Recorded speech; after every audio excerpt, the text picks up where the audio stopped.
Good evening, curling fans, and welcome to the Bucks County Curling Club in Warminster, Pennsylvania.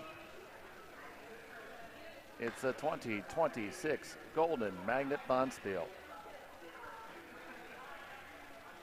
This celebrates our transition to it being a dedicated ice facility, which occurred in 2015. 32 teams competing in this. This is our third opening round game. And it features a team skipped by Sue Niedrak. Throwing third is her husband, Bill. David Morocco at second. And Dr. John Trupowitz at lead.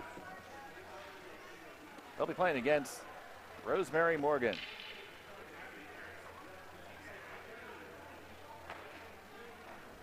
The third is Jack Santoro. Pat O'Donnell is the second. And Sergei Bereznik is the lead. The Niedraks have won the toss. And here's Sergei in the hack with the Bluestone. Looking to get our action underway.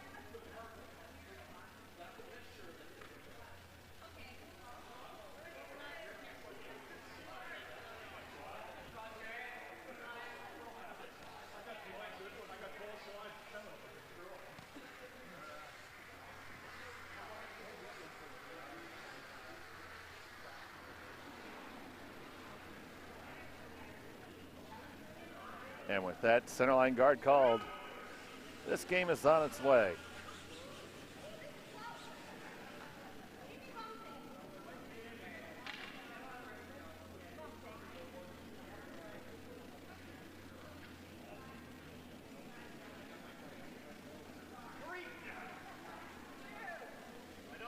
And over curls all the way into a corner guard position. So now here's John Trupowitz. He has to draw underneath that cover by Skip Sue Niedrak, and they're throwing the Redstones.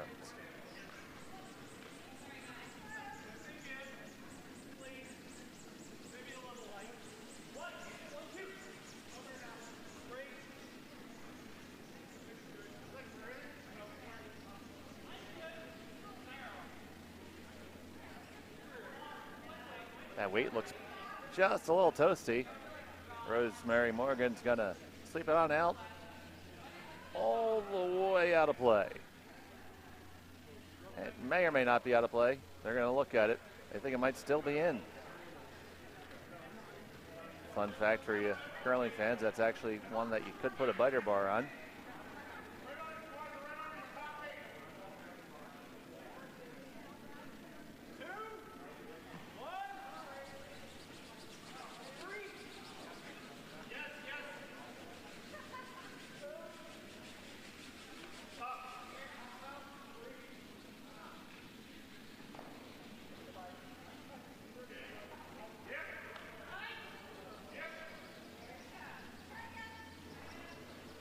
That one is just a little bit light from Dr. John as well. So 2 corner guards and 1 in the back center.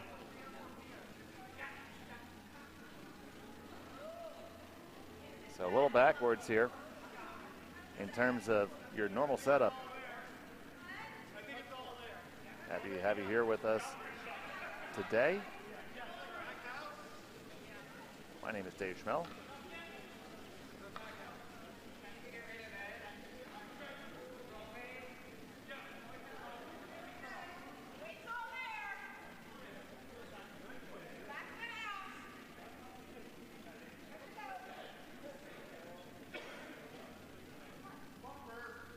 Top 4 is there now. Rosie is going to ask second, Pat O'Donnell to deliver this stone.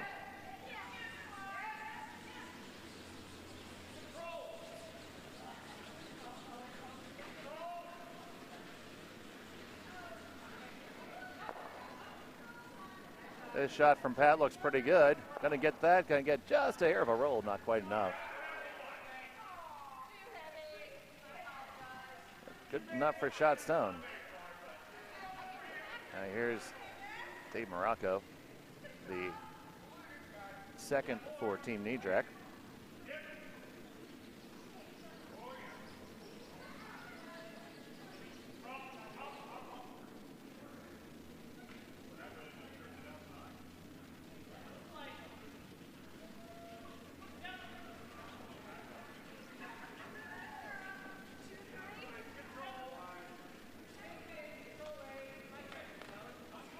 Looking for the takeout here, but this one is quite a bit outside.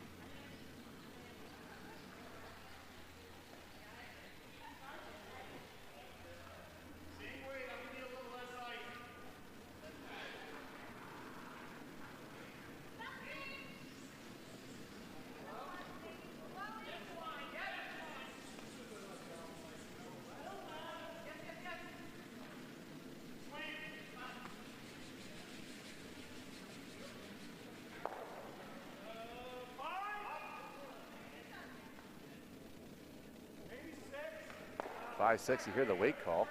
Now, that refers to the distance inside the house. Where right now as it comes, that's 1, 2, 3, 4, 5, 6, 7, 8, 9, 10, 27.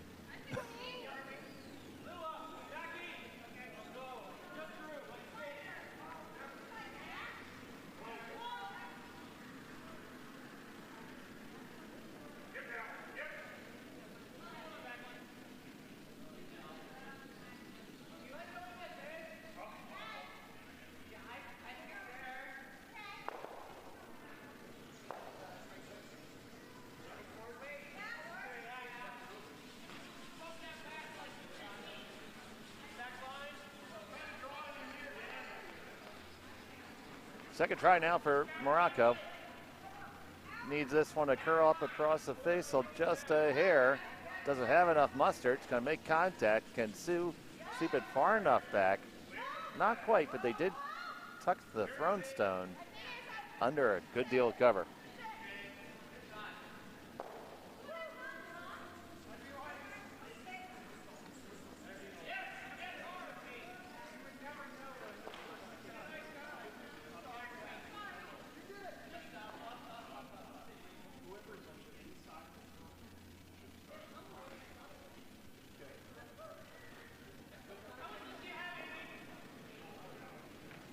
Throwing third for Rosemary Morgan is Jack Santoro.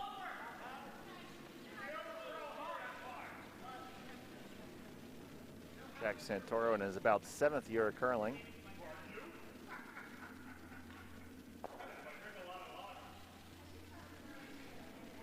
They're trying to get undercover here. It gets to where they lie too. Opportunity for Bill Niedrak to make a double takeout and roll under cover. So the call's at least for the takeout on that. Haven't seen Sue look back at the angle, but I'm sure she knows where it is.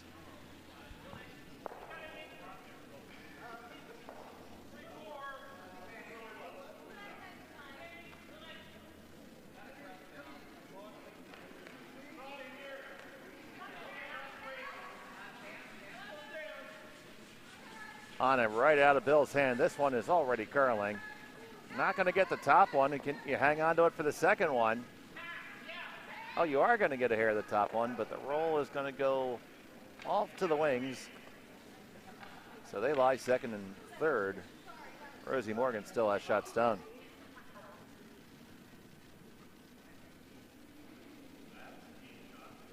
Jack Santoro is going to be asked to put it back. Maybe get a little bit better, get just a feather of it under cover would be ideal.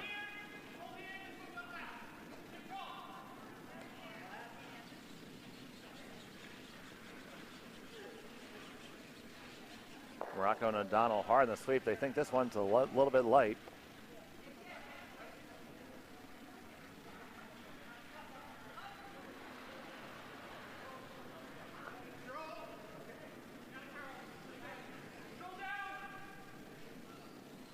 That serves as an effective guard at the moment.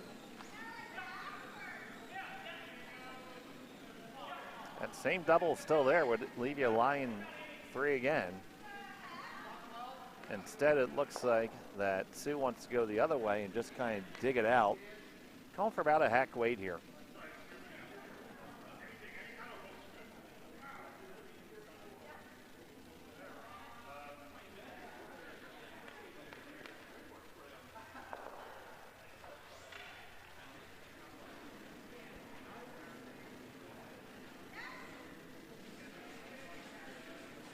This one has a good amount of room. A little bit more in hack. You just heard Bill call that. Gonna have to hurry to get past the guard. Can they get it past? Hold it, hold it, hold it. Oh, they just wick off the top one and slide on by. Good try for sweeping. So, gives Rosie a chance to throw a better guard.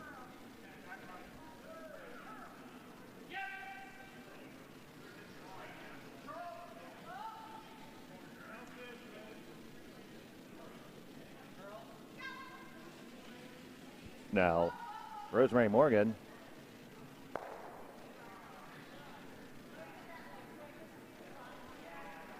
makes her way back.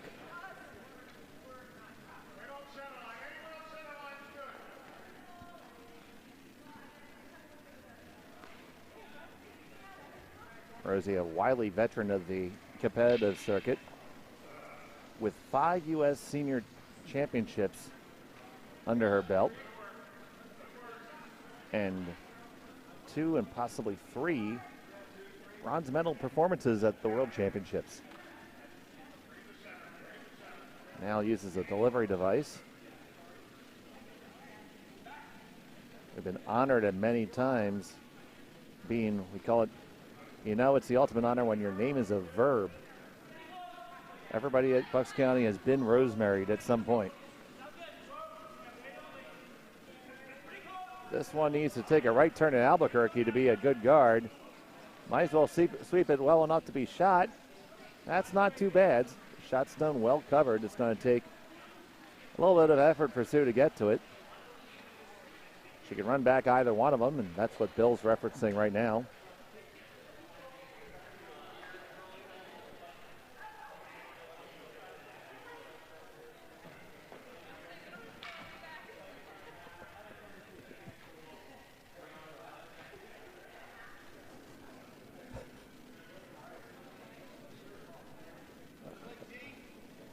We had a great opening to the event yesterday. 2 draws. We have 3 this evening. You can catch all your favorite games, all 4 sheets rather, are streaming live on their individual YouTube feeds.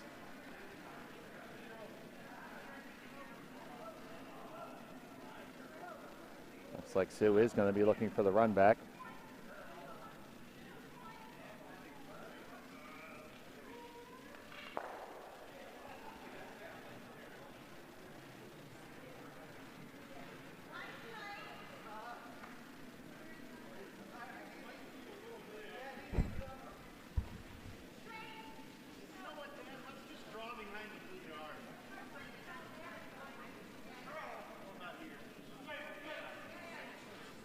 This one's pretty close. It is curling up on them. It's going to over curl. See, it was just a little bit inside the brim. Let's see what kind of action they get on it. Get the one and just clear it out. Move their own back into a good position. Still, Rosemary is line 1, back 4.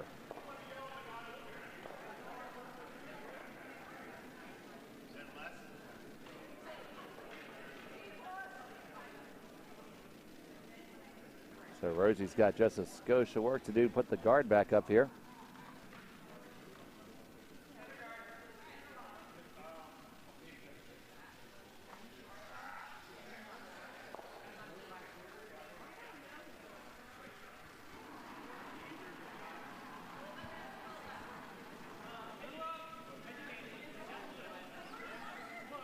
Rosemary steps into the hack.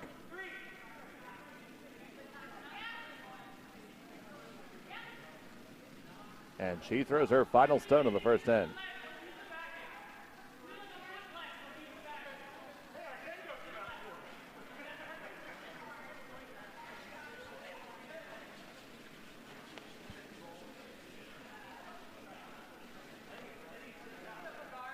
This one's pretty good. Pat's trying to use the force to bring it over. Don't know if it needs that. Oh, see, I always tell Pat she shouldn't use the force all the time. She has to wait for when it's really important. She used the force there, and that one ended up over curling on him. And now there's a port that Sue can shoot right through.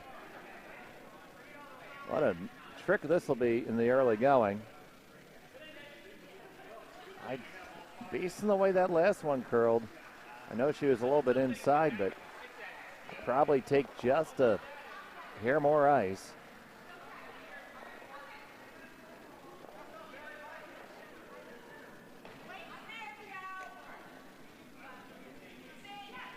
So Sue Niedrak is Aunt Sue to Andrew Stapera, who has been of recent curling fame.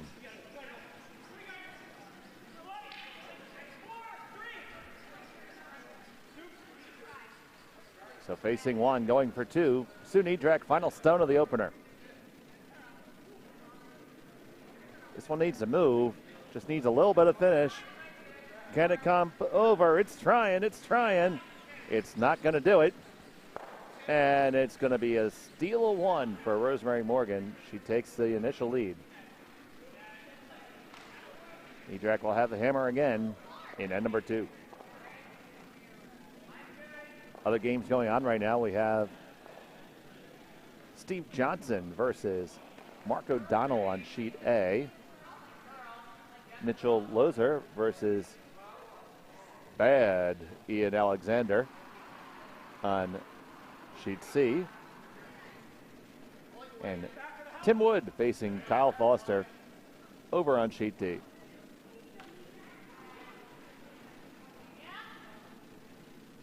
And club members, if you haven't had the opportunity yet, we are running a food drive in conjunction with the Golden Magnet, supporting the United Way of Bucks County.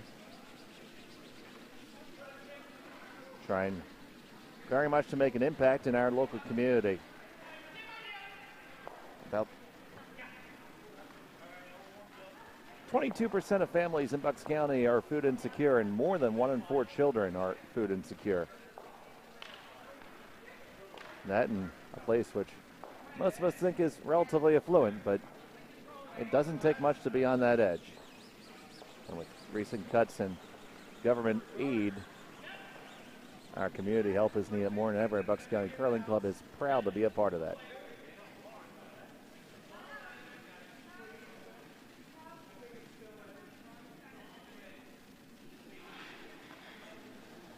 John trying to put up the corner guard. And this one is going to slide on back to the back 12-foot.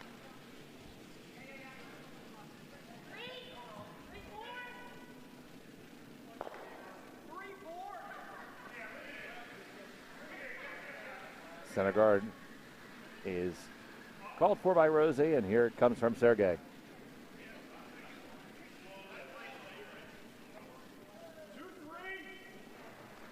I pronounced Sergey's last name once correctly in this broadcast. That's enough. Just to prove I can do it again, Bariznik.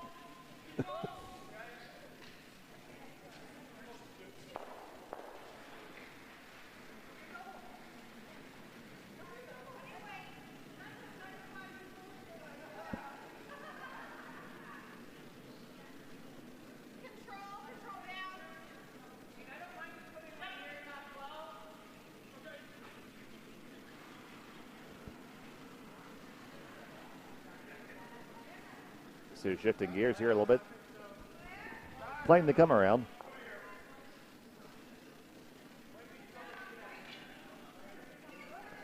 And friends and family members, if you maybe don't know something particularly about curling and are watching because your friend or loved one is playing in this, as that's a very nice draw on our cover by John. Feel free to throw it in the chat. I'll give you an answer to the question the best I can. And if you don't know and you ask me and I give you the wrong answer, you probably won't know the difference anyway.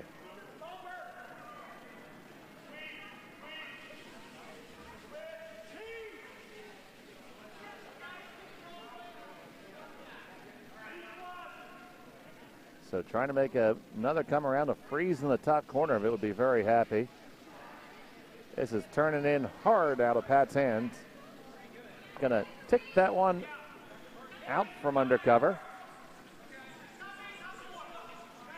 Opens up the 4-foot. Take out hit and roll opportunity coming up for Sue Niedrak and company. Dave Morocco settles into the hack.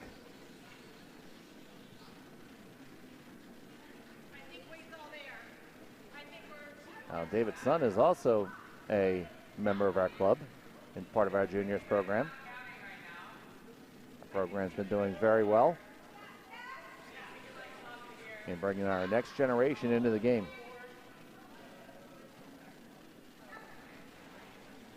On and off is always a good sign. That's going to punch it out through the hole and stay right there. And the Niedraks sit 1, 2, and 3.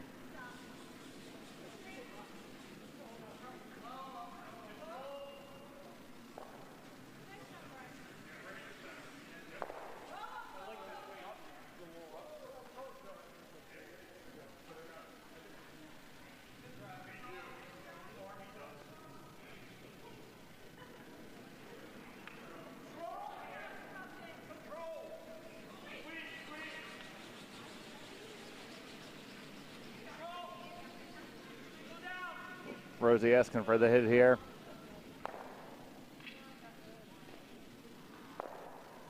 That's been made. It's going to roll all the way over and almost freeze under the back one. It would have been nice to have a broom down, but Rosie was fencing the game like you should.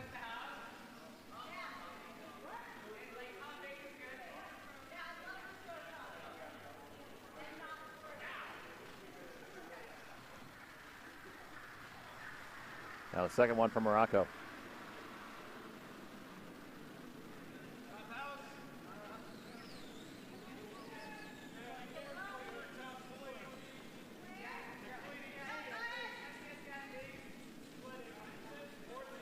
This one looks heavy. Really don't want to hit the blue guy. Looks like we're trying to do it just because we need breaks. Hitting skitters off.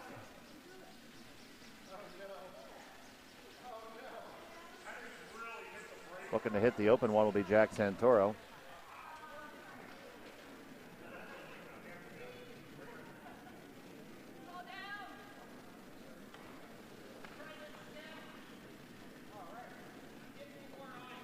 Jack used to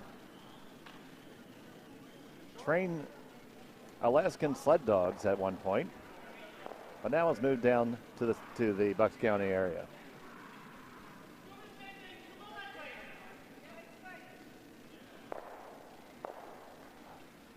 That hit and jammed immediately. Big chance for the Niedraks.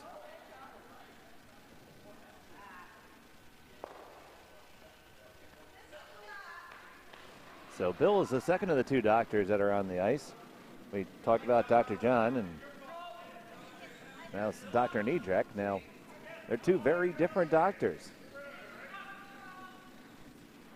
Dr. Niedrak was a retired urologist, and Dr. John is a retired veterinarian with a specialty field of autopsies and necropsies. So if it hurts to pee, you can talk to Dr. Bill. If you got yourself a dead camel, talk to Dr. John. Makes that one beautifully, hits and sticks, and they lie 1, 2, 3. And Rosie's got to be starting to see some alarm bells because this is how a big end develops.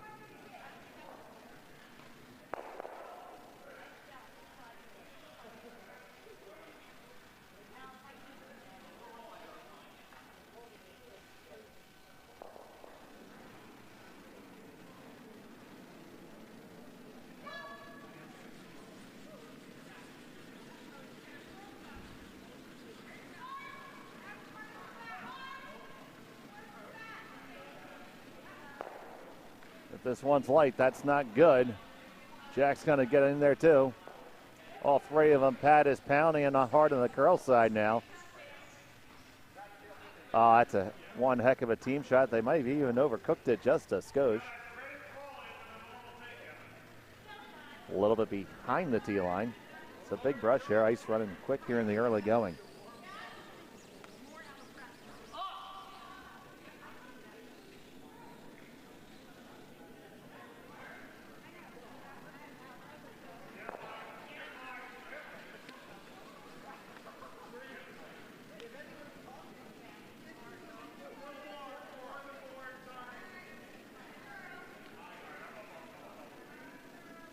Trying to remove shot rock there, and just a hair outside from Bill. So Rosie's got a chance to get out of jail here. She shot stone there. Throw a guard or a nice tight one. And it's going to be very difficult for Sue to score.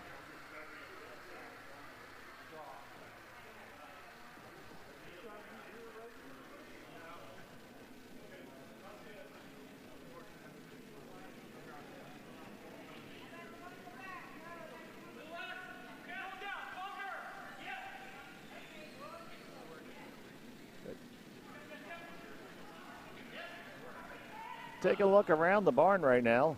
It was a single point for Steve Johnson in the opening end. Mitchell Loser put up 4 on Ian Alexander. And it was 1 point for Tim Wood versus Kyle Foster. Golden Magnet, we play 6 end games. No tiebreakers till the finals. No extra end tiebreakers, rather. Will be a shootout.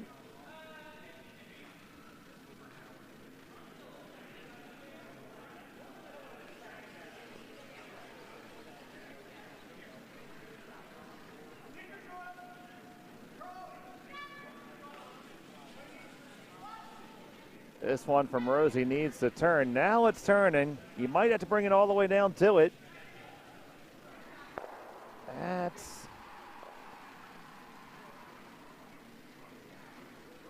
not the best. A hard strike on that. It's going to remove the one behind it.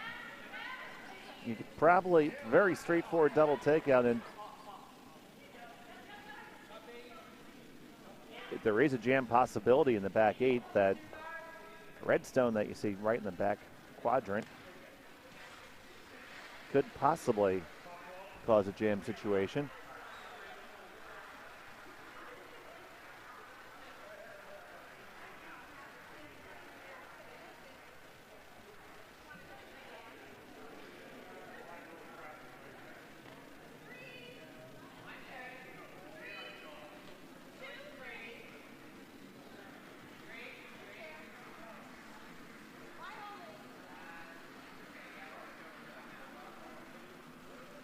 So Nidrak's going to look at this double takeout. You throw it great, you can end up line 4.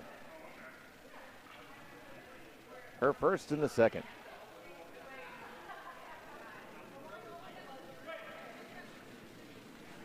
This one is tight off her hand. It's going to be a lot of work to get it past the guard. Stay on it hard, stay on it hard. Is it going to make it past? Oh, it just gets past. But that's going to have Smuckers written all over it and jam in the back.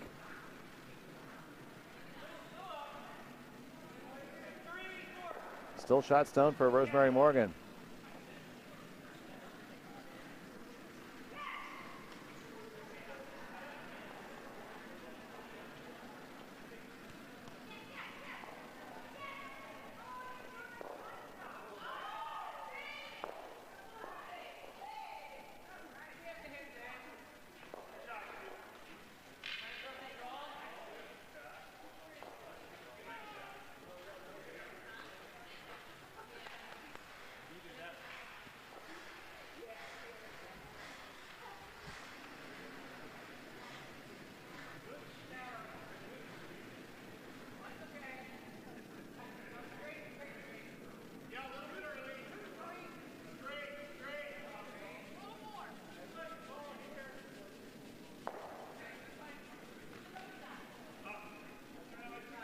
So Rosie trying to put up a better guard this time.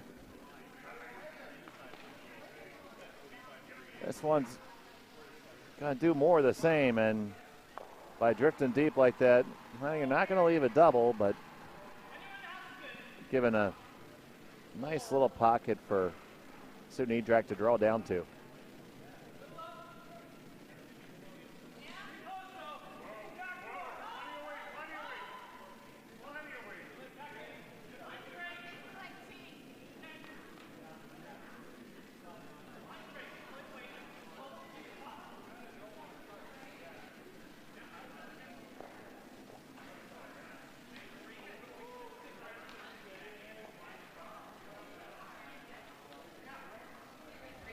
They're trying to see if they can throw a double. It's certainly there. You hit about it's a half rock all day, and you get it, you're going to score 3.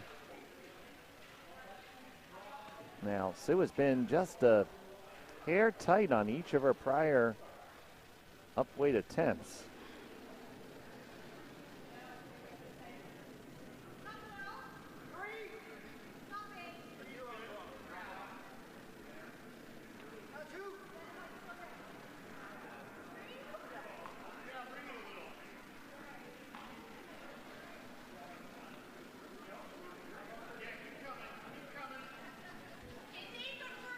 Got to make sure you hit at least one of them. A field goal would be absolutely unacceptable.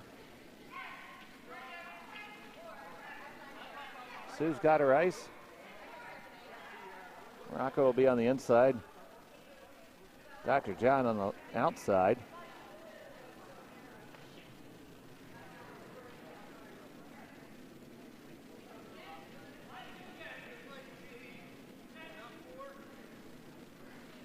Final stone of the opening end.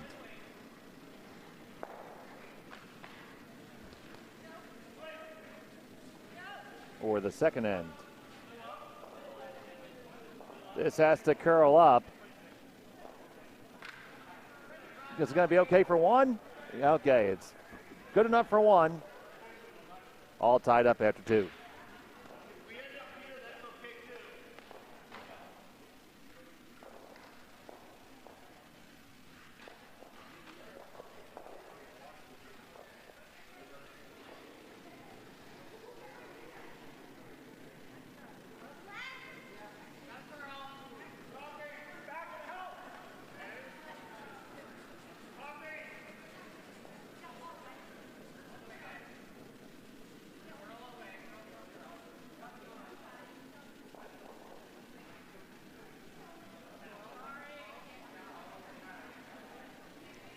All tied up.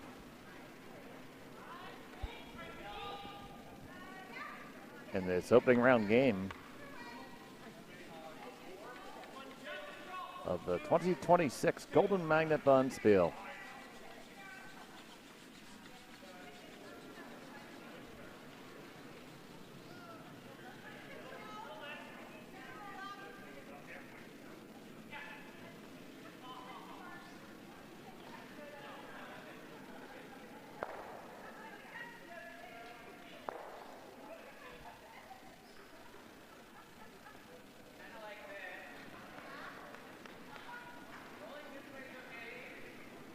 John's having problems getting that center guard up. That's another one that drifted over into the corner guard range.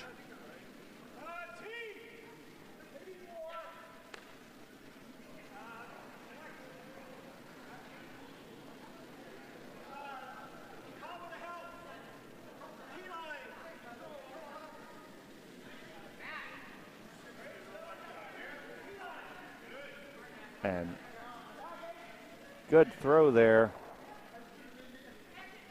to get underneath of it by Sergey. So Dr. John gets himself lined up. He's been playing for about 7 years. Took a little bit of time off. Happy to have him back here with us.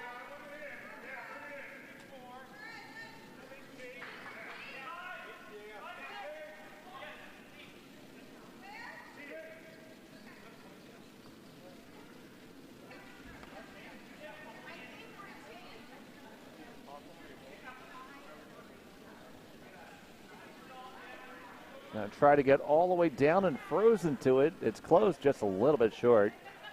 Great position, though. We'll see what Rosie wants to do. Rosie's calculating how to rip out Sue's heart while it's still beating and show it to her.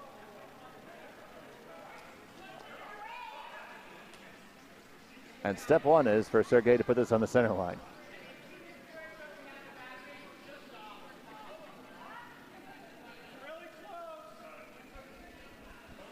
Jack Santoro and Pat O'Donnell, both board members here at Bucks County.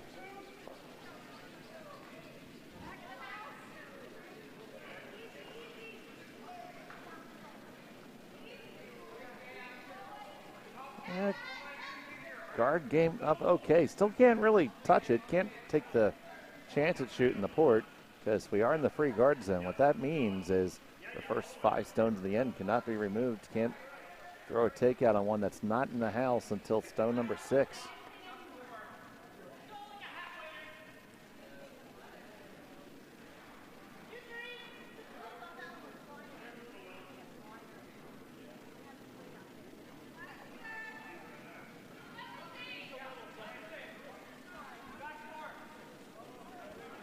Here, calling back 4. Back 4 is heavy enough, so line only at this point. And we watched this sheet yesterday. It really curls hard in the last little bit, but it's never going to curl if it's that heavy. Says good evening, good afternoon, and maybe I'll have dessert.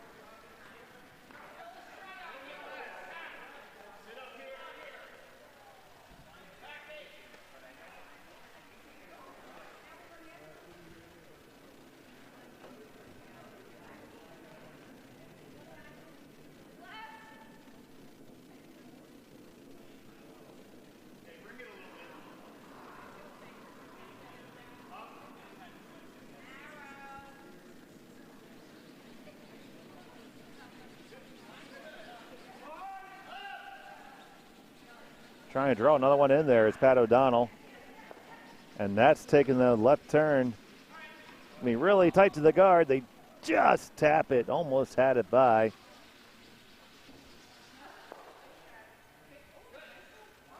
Came up just a hair short on that one.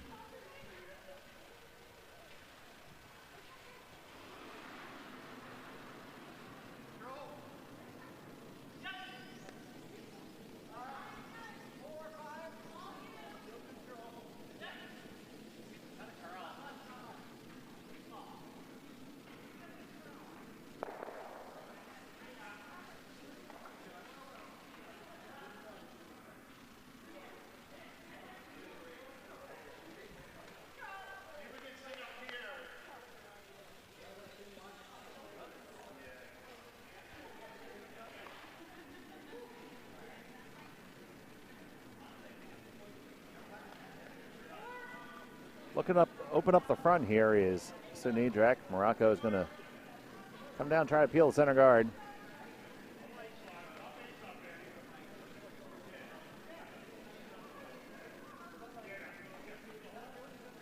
And that's peeled away and even tap up their corner a little bit.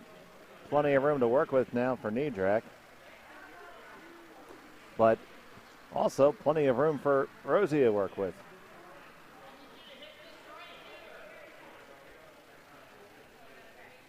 I would be tempted to pick out the second shot stone, the red, and lie 3 blues.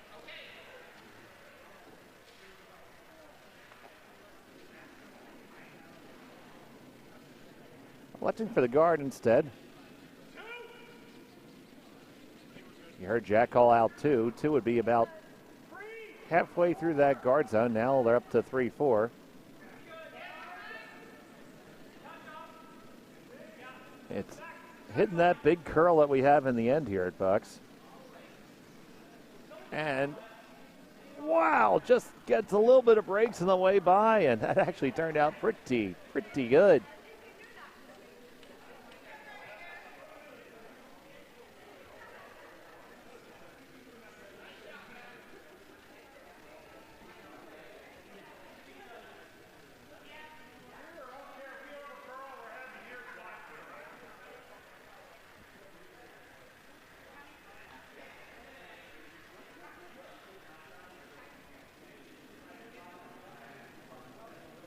So Bill Niedrak.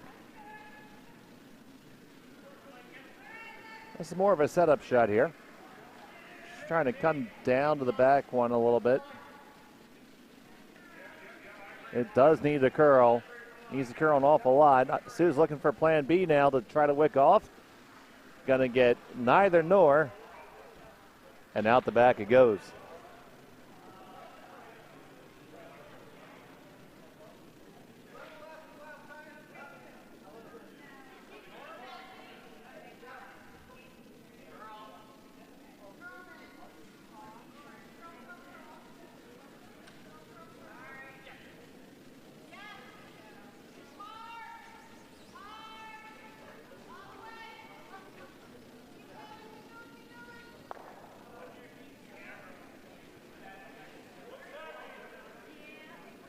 Still Rosemary line 2.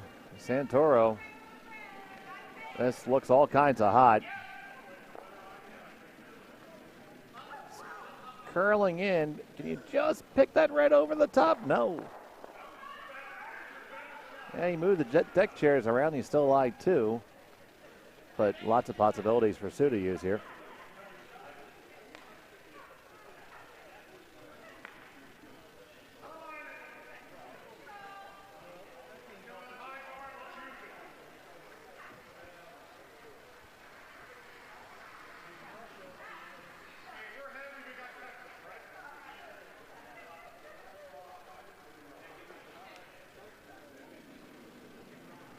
Bill Niedrak taking the shot. The one here in the back, narrow off the hand. Sweepers are already on it. That's gonna just make it past the guard, but it curled up enough that it goes out the side door.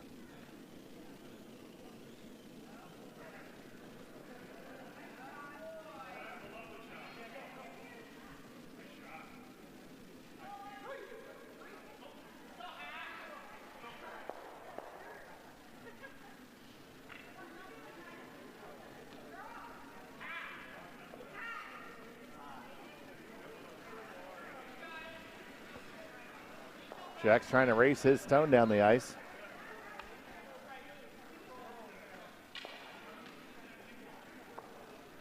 Just looking for a nice guard here is Rosie. She might take on the offensive shot later. Still opportunity for Sue. Best shot that's available right now is pushing your own red onto the blue. Get it a little bit on the center line side. Could probably lie 2 after that. Shot doesn't look tremendously difficult. Plenty of room past the guard, so just come down maybe with control weight. So a very easy takeout weight.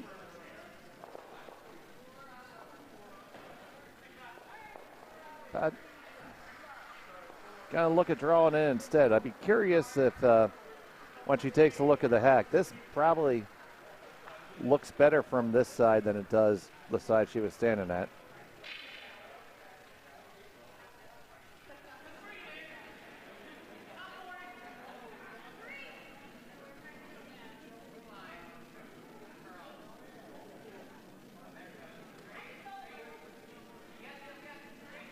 This game moving just a hair slower than our others. Already through 3 ends and playing the 4th on sheet D. It's all tied up. Tim Wood answered back with 2.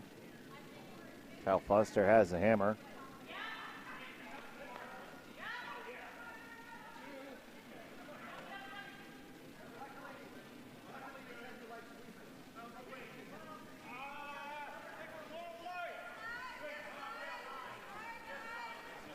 So it's going to be hard for line.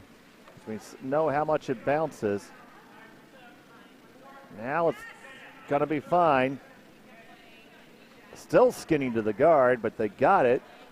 Now is the weight okay? Needs to settle down. Simmer down. Simmer. Simmer's just outside. The 4-foot circle, they lie 2nd and 3rd. Shot stone still belonging to Rosemary Morgan, and she has the hammer.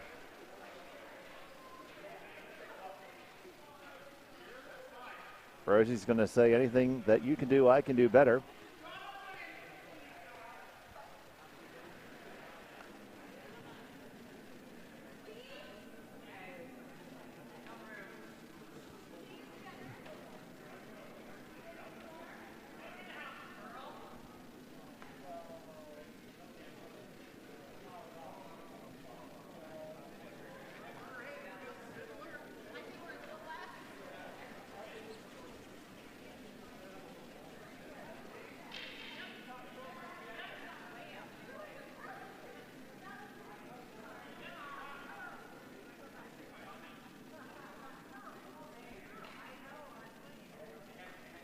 All right. Rosie's talked it over with her teammates.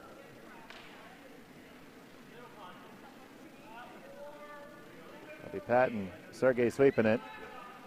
One thing Pat's done very well through all the years is knowing exactly what the weight of the stone is.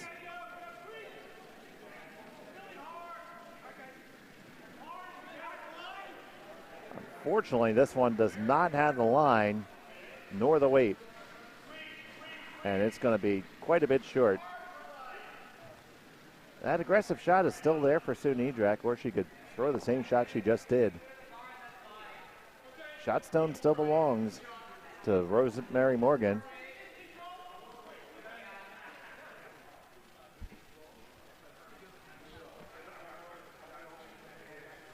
And she's going to try that draw again.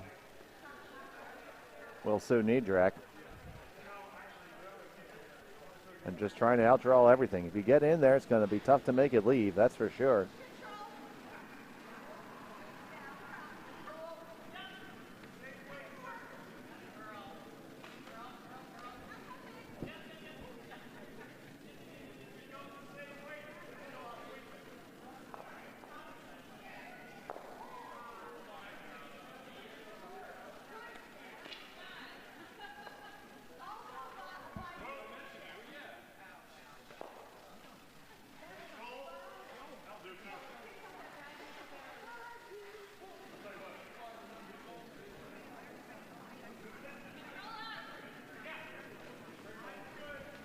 Stone on the way from Sue Niedrak.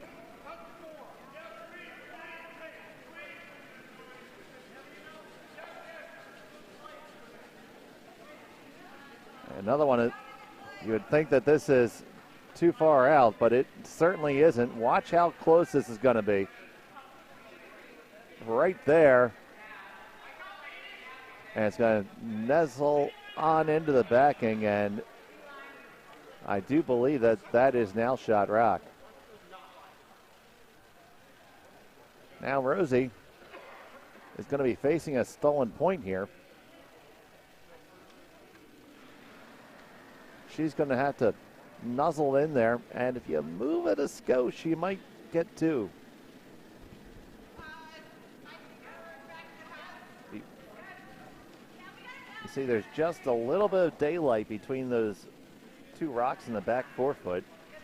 You move them just a hair, you might bring the one in the top four back into play.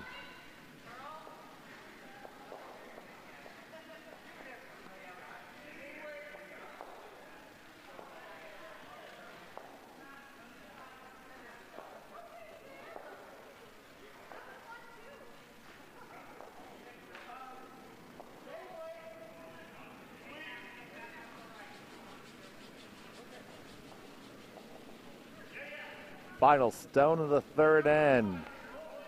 This line looks a lot better than the first one. Just got to pay attention to it. Oh, this one needs to make a left turn in Albuquerque.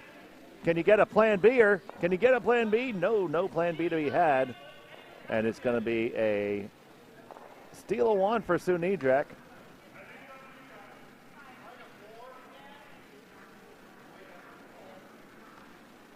And she has a 2-1 lead. In some of our other matchups, Mitchell Lozer hung another two on Ian Alexander.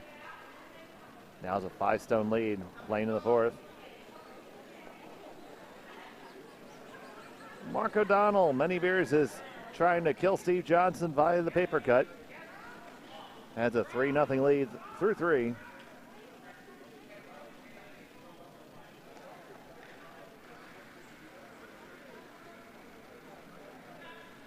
And leading off and playing center field is Dr. John.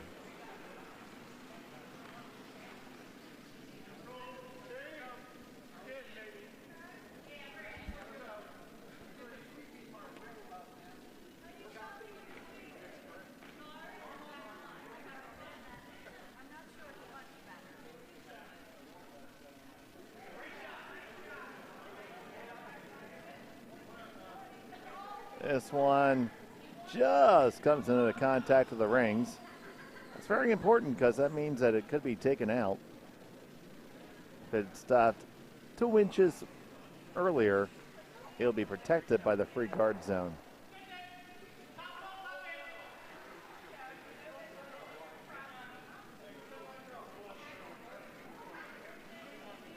So Sergei Bereznik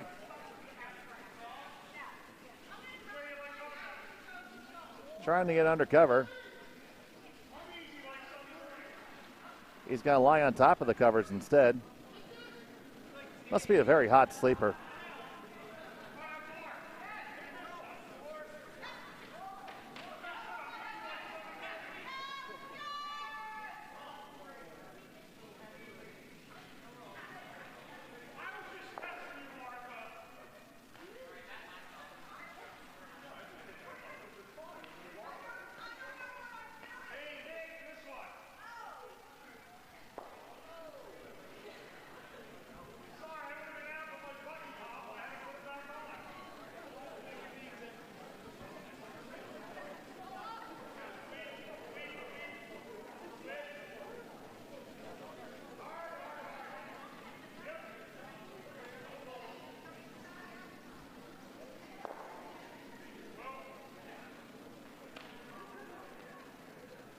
Oh, that's a nice draw by Dr. John.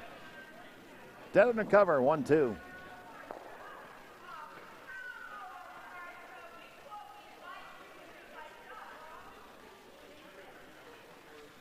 Now Rosie's going to look to corner freeze in.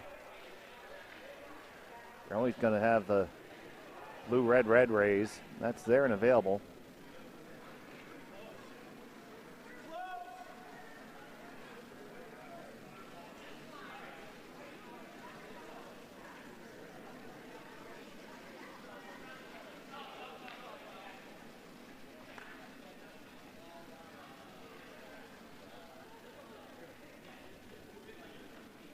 That's one heck of a draw.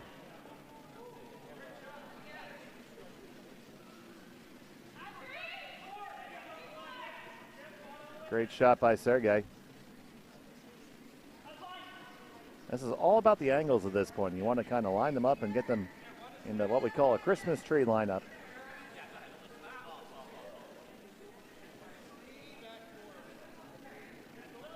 With an end like this, it's whoever sets those angles up the best.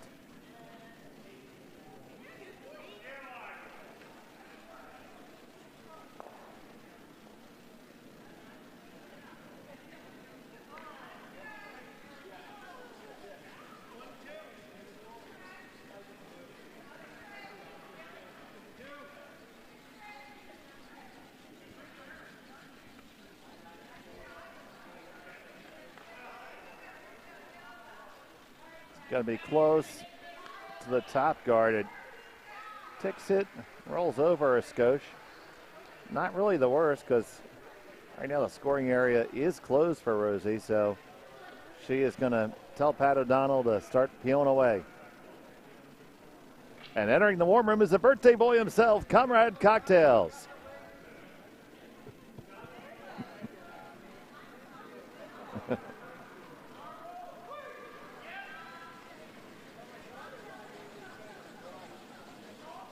Michael Collins will be accepting free shots all night long. And then later, hopefully, somebody will pay for his Uber.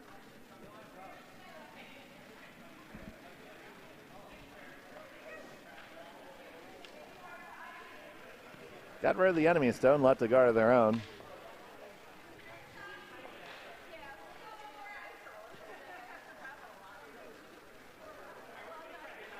So we're going to stay on the guard train. Important to cover that because very easy shot right now for Team Morgan would be to push the red onto the blue and kick out the shot rock. Probably doing it in such a way that you end up line two. You can also run your own back, so lots of options.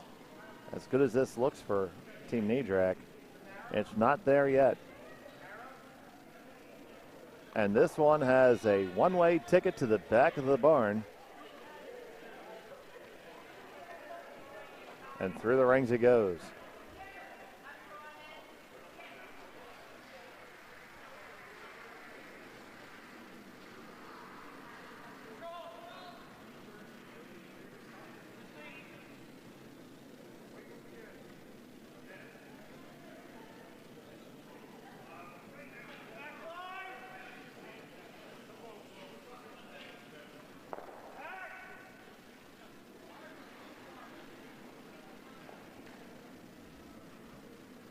Trying that run back.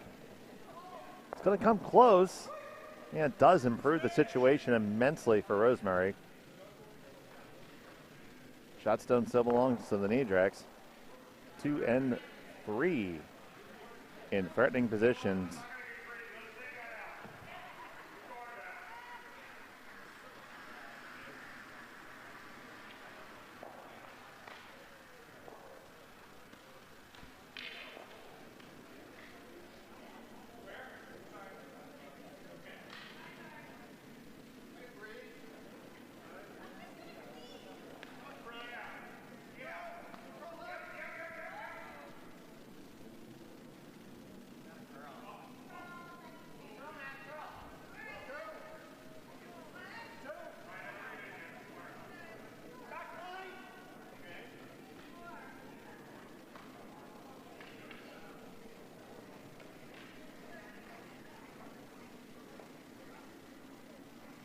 This is going to be outside the target, and if it rolls far enough, just opened it up for a shot for Rosie here. Rosie, 2 different ways to get there. You can hit the center blue, or you can, that's one that Rosie likes. Could also come right through the port that's currently there. Would serve to leave the guard. Interesting series of shots coming up.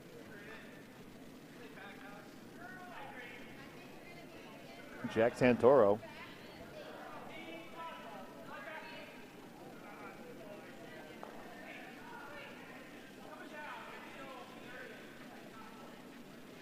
Line's pretty close. Rosie says off for a second. It's going to come on down. Does it curl up enough? No, not quite. And it does complicate the return shot for Rosie now.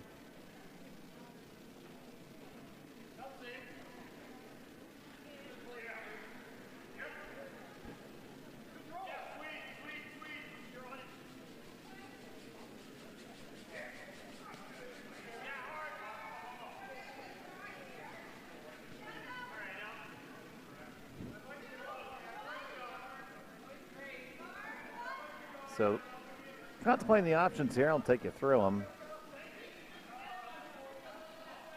The most threatening shot is the shot down the center line directly on to the blue that's right in front of the shot rock. So you really want to have this to be a little bit as you look at the overhead on the right side of the center line.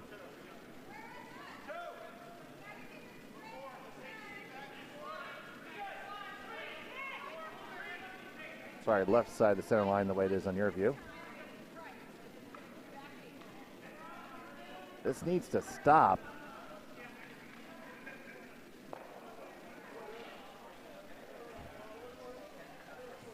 Now that's interesting.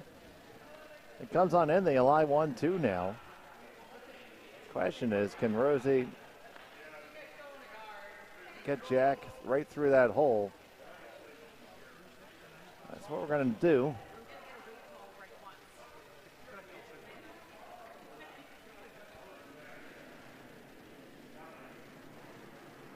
So Jack Santoro throwing normal weight, trying to find the hole.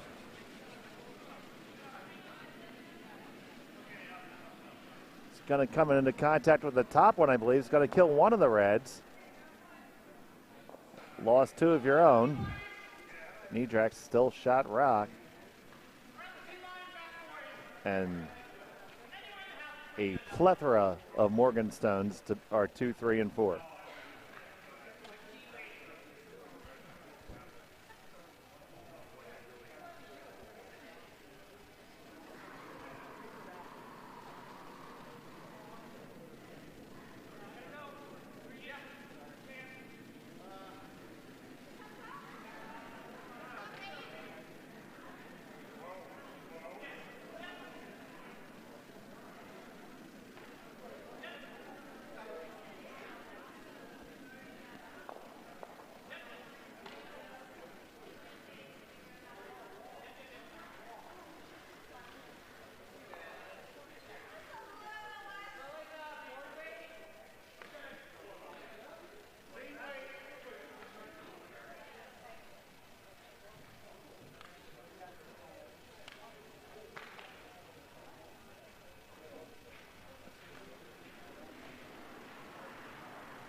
The guard on the way from Sue Nidrak.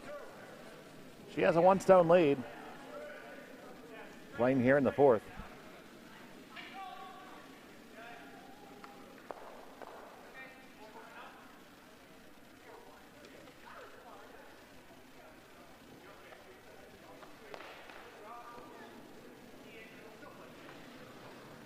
Guard comes down pretty nicely.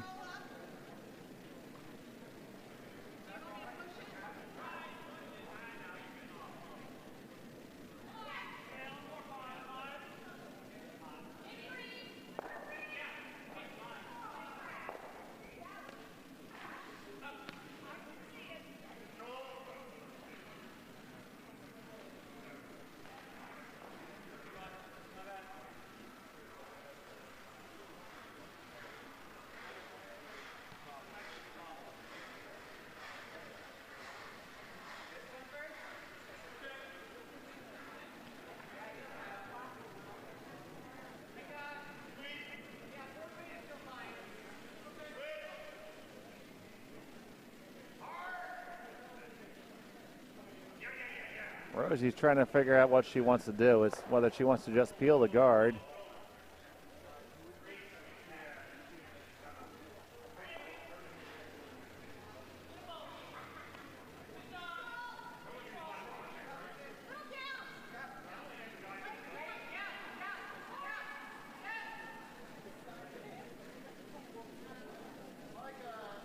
It's like Rosie just wants to open up the center here.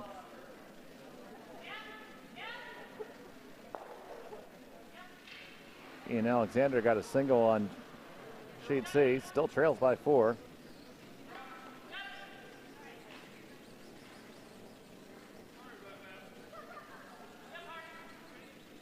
Looks like Many Beers is getting ready to put another paper cut on Steve Johnson.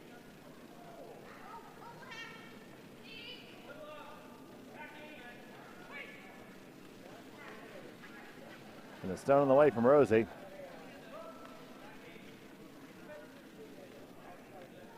Rosie peels that off just like a Band-Aid.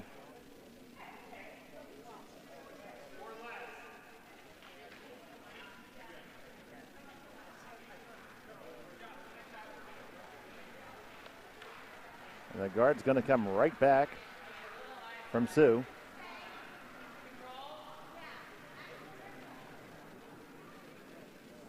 So here comes the guard.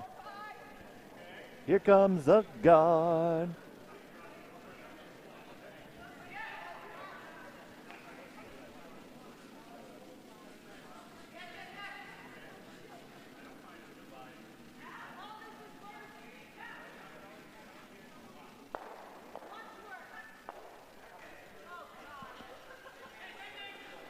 Here's Sue's last of the 4th.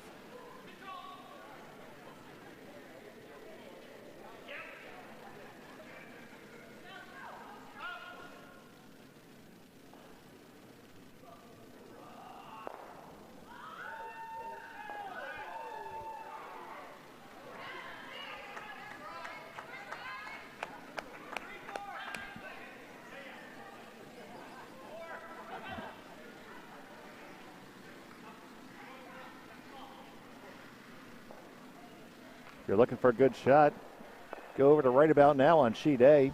Steve Johnson just made one hell of an angle raise for two. The guard's back. What's Rosie going to do about it?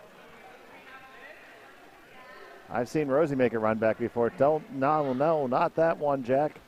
That one's got jam written all over it. Go the other one. Go the other one. Look at the other one. Look at the other one. The other one's for four. Yes, yes. There we go. Now we're looking at the correct one. So the idea is you push this one back onto the one in the 4 foot, and you get four.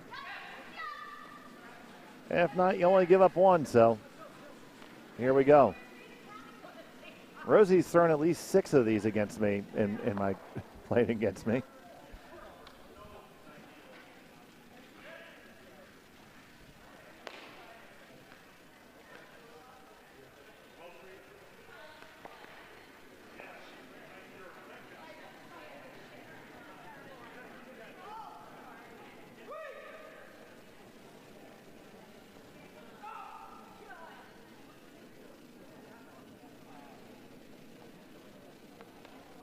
So facing a steal of 1 and going down by 2. Rosemary Morgan, final stone of the 4th end, trying to make 4.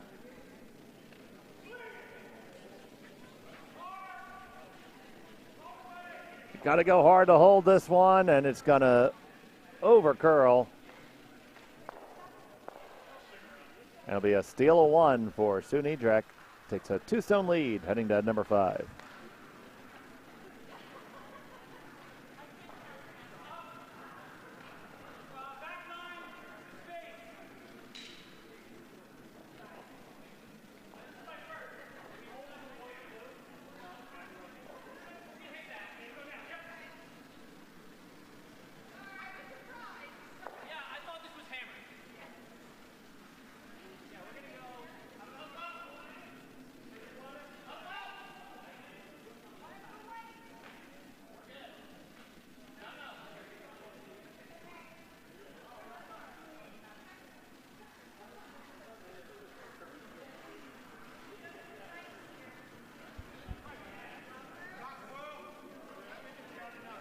So after that steal, John is going to throw the center guard again. Was it not too far off the broom from Rosemary Morgan, and probably just needed to take a few more inches of ice. It can be a little bit more difficult to generate what we call handle or rotation utilizing the delivery device.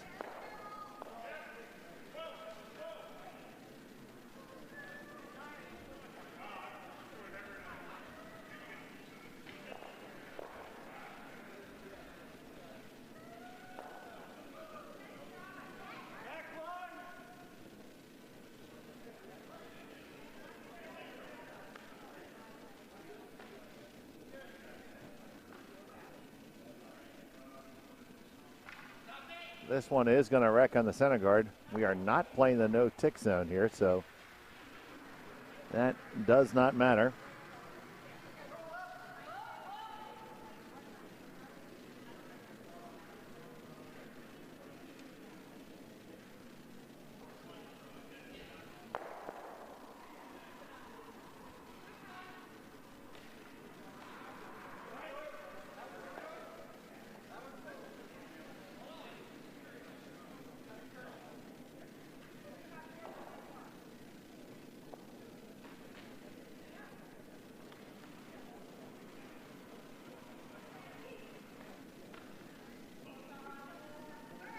Try and put the center guard back up will be Dr. John.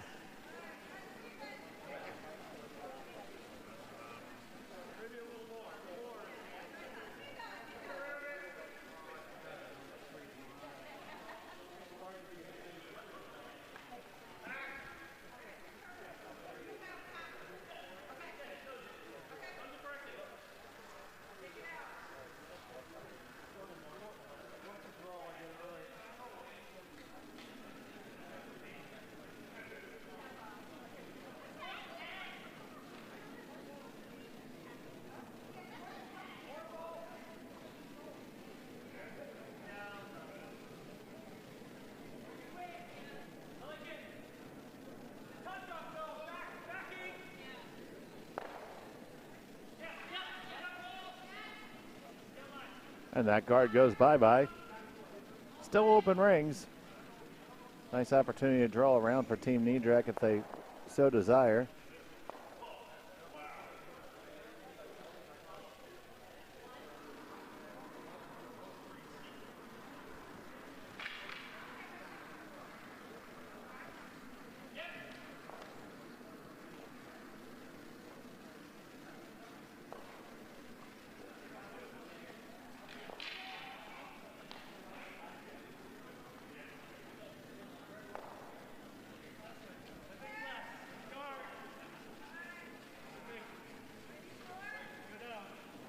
So this is guard weight.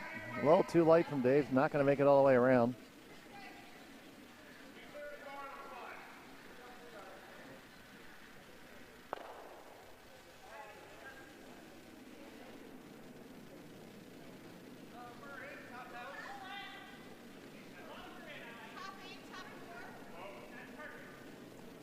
So the one in the rings, Pat O'Donnell's going to try to pop and flop this one. Probably throwing somewhere around cucumber weight.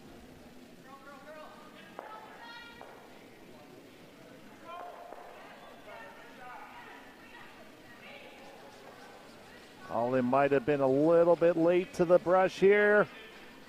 Gotta hurry, guys. Jack and Sergey doing their best. They're going to tick it out, but lose the shooter. Had they got on that 15 feet earlier, would have gotten a picture perfect roll.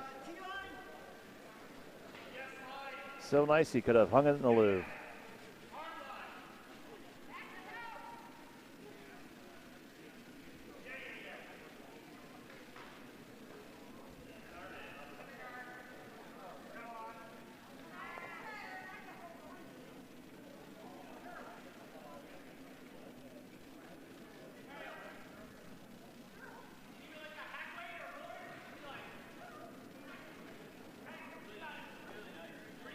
Second stone from David Morocco.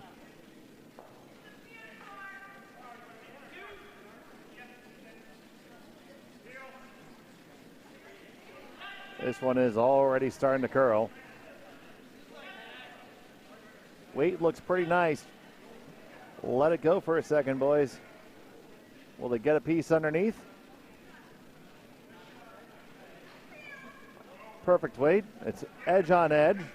Still accessible for Pat.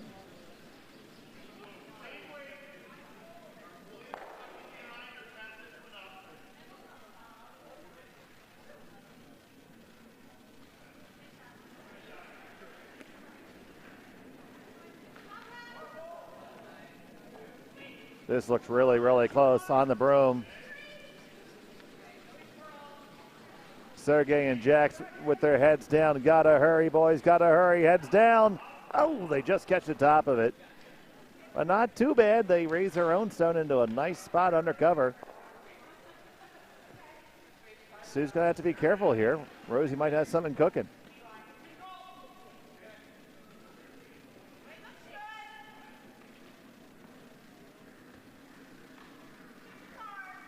So looking for the center guard from her husband, Bill Niedreck.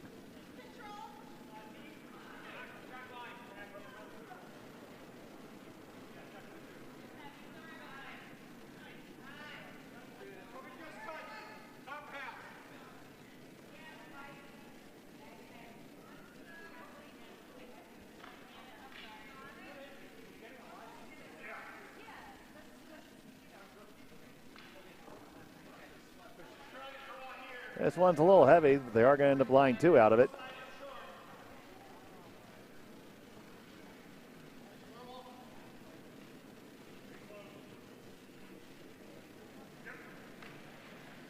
Jack's going to have a shot to make it double here.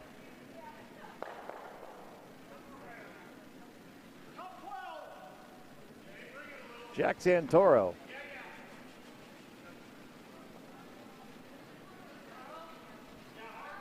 Looking to throw a Visine shot and get the red out. Gotta have to hurry. Keep your head down and might only get the top one. That's all you do, but you just loaded another one under cover. Things are getting a little bit more spicy.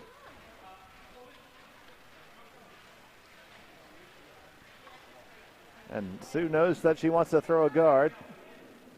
She's thinking, is there any way I can make sure this is not all or nothing the rest of the way? And I don't know. You're going to have to be nailing the guards here.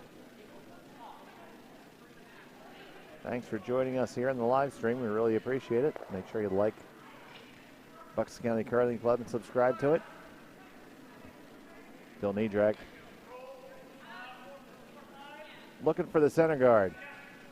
Sweeping in early.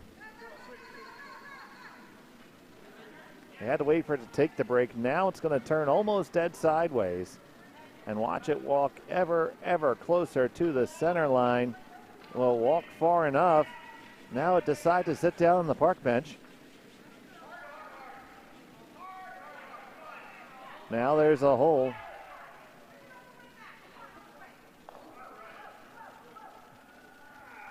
Jack's going to try to find the hole again.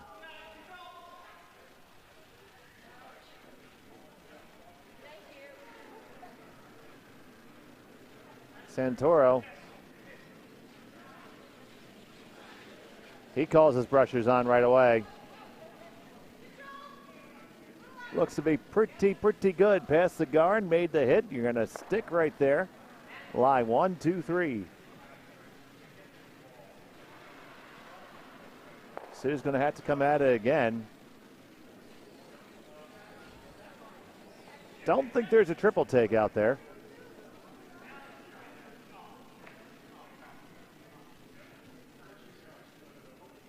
But you might be able to hit it and roll up a little bit.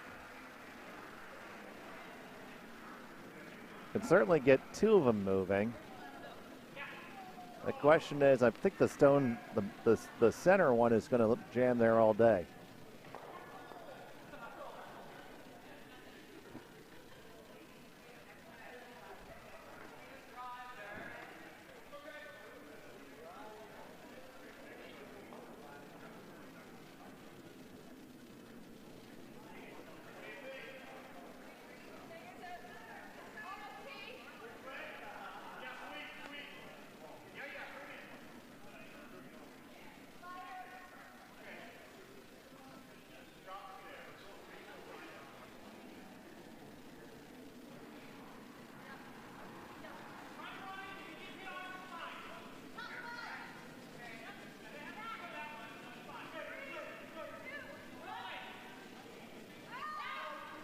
Well, this is pretty close. It's right in that center line. Needs to cross the face. That's going to be right in the schnoz and stay right there.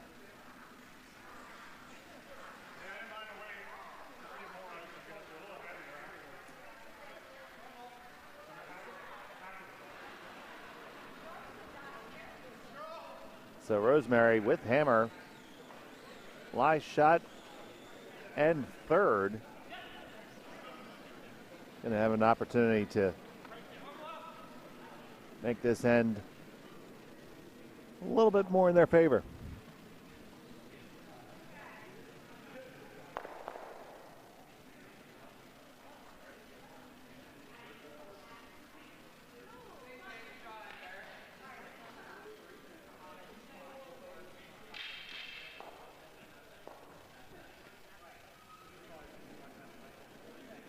Now, should run just as straight as Sue's there.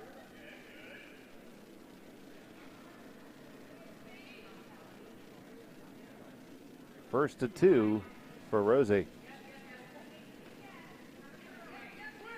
Oh, this one got turned in right off her hand, and this has got jam written all over it.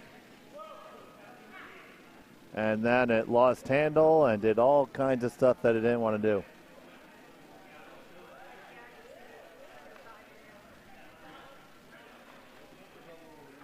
Good thing we don't have Rosie mic'd up. There's probably some expletives coming out of her mouth right now.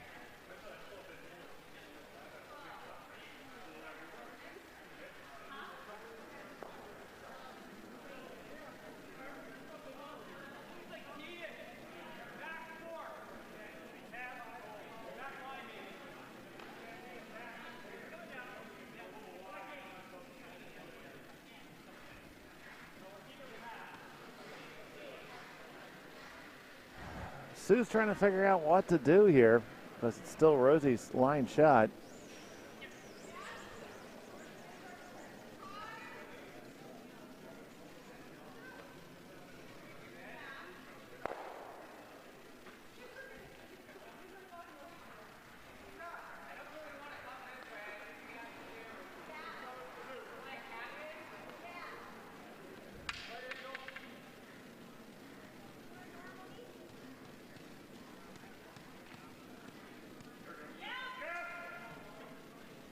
Looks like she's settled down on the guard.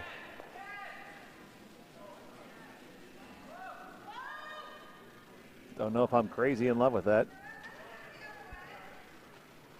At the same time, I don't know what the alternative really is either.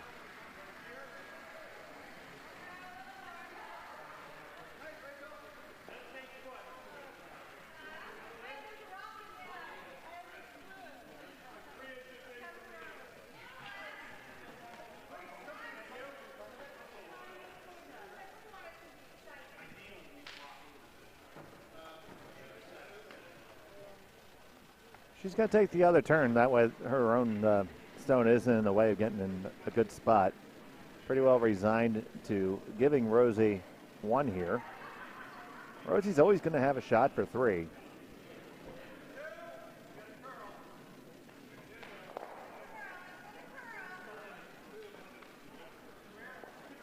This is going to curl. It's going to over curl anyway. And Rosie's going to get another shot at it.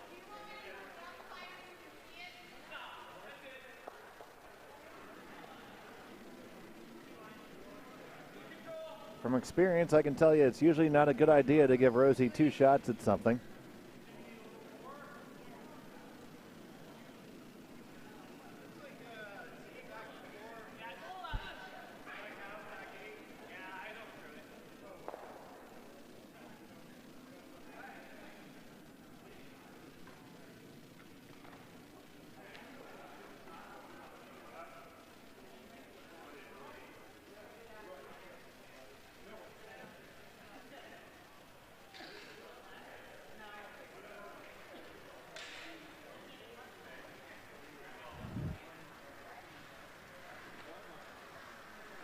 All right.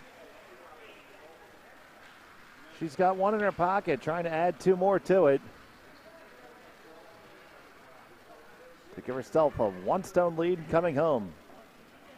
Final stone of the fifth. She made sure she gave this one room. It's going to be really close. I think Rosie's got this one. Just needs to get off that guard. Get off the guard. No, no. It's going to be just a single point for Team Morgan. Nidrex will have the hammer. Up one, coming home.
Coming home with a 6-end. 1 point lead for Sue Jack. She has the hammer. Throwing the Red Stones.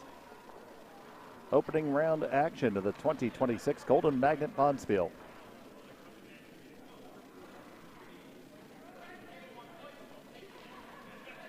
It does drift just behind the tee line, so Rosie has thievery on her mind.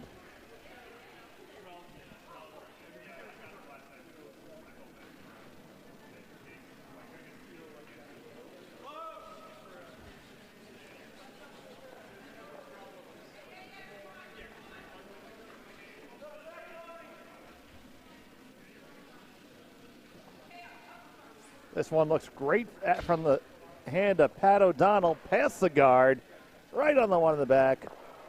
Nothing but net. Nice shot. That's Pat O'Donnell doing Pat O'Donnell things.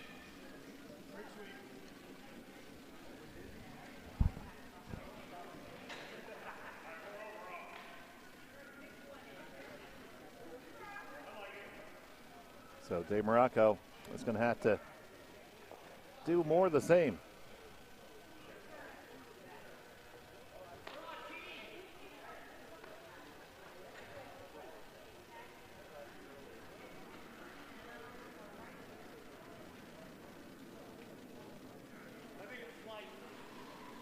His first one's on the way. The brushers think it's a little bit light. It's more than a little bit light. It is light as a feather.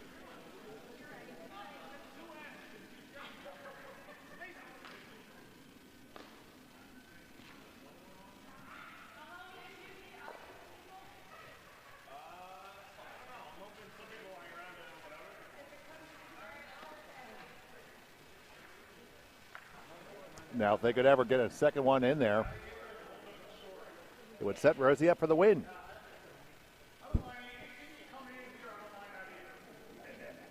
Pat O'Donnell trying to do the same thing again. Sergey picks it up. This has got a long way to go. Can they walk it all the way over? It takes a turn and put the blinker on. Won't get far enough over. That looks pretty darn good, and Pat O'Donnell is making this one look really tough for Team Nidrak. It's Team Morgan, line 2, under a bevy of cover.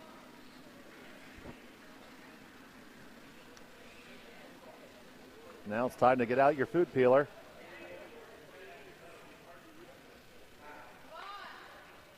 Club members are getting ready for the next draw.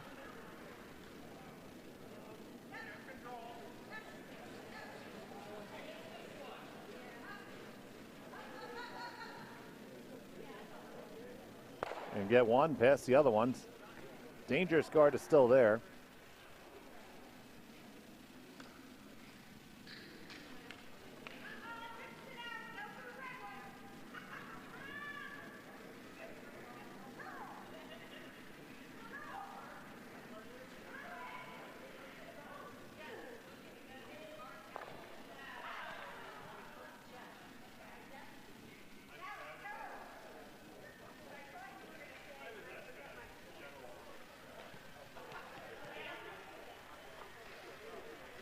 Rosie's just going to cover up the other side. They had the winning rocks in position. Just need to finish the deal.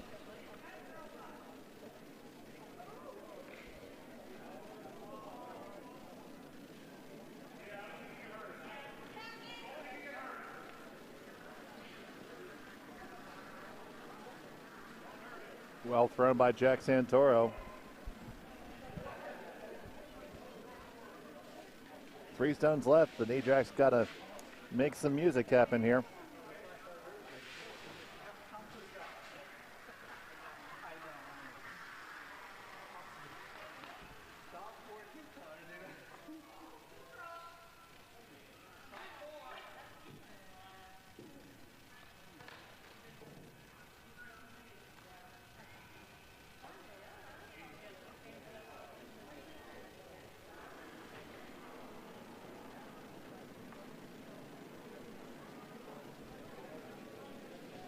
It's in a good position to make a double run.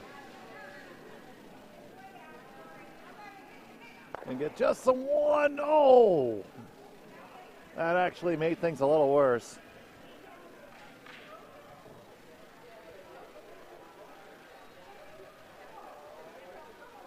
Rosie's going to try to thread a guard in between the guards. Just increase the volume of granite to be moved.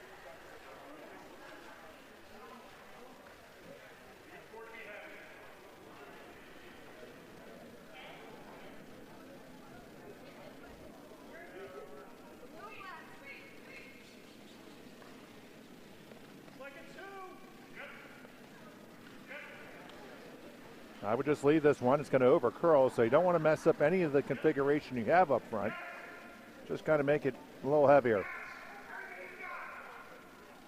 That's not bad at all.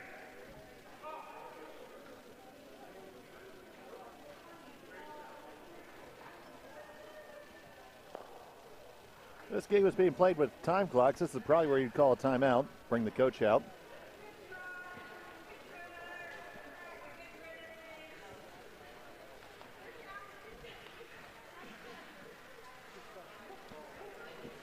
Bill's going to come on down and visit the pitching mound.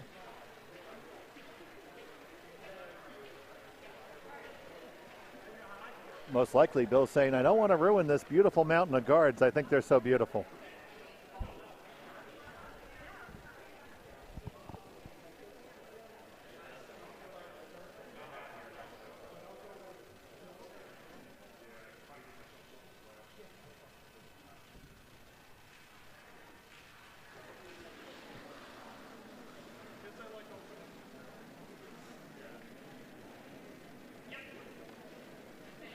If you throw a howitzer at it, you can probably make a triple peel here.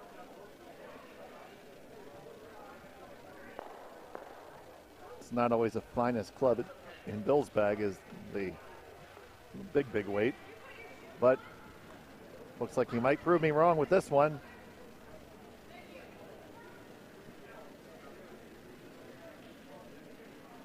Gonna catch the one, run it back and over.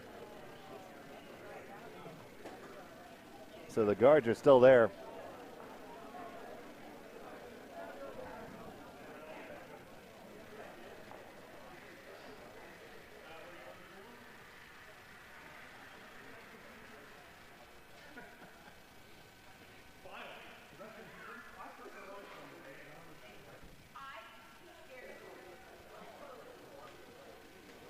So it is Rosie sitting with first and second shot stones. It's close for third, but that doesn't really matter. Still has what she needs to win the game.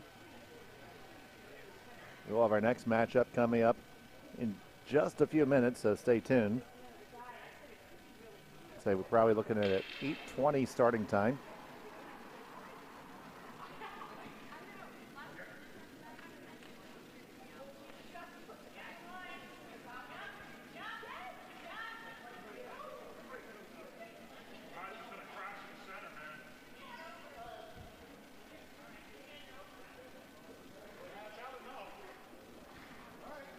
First stone on the way from Rosemary Morgan.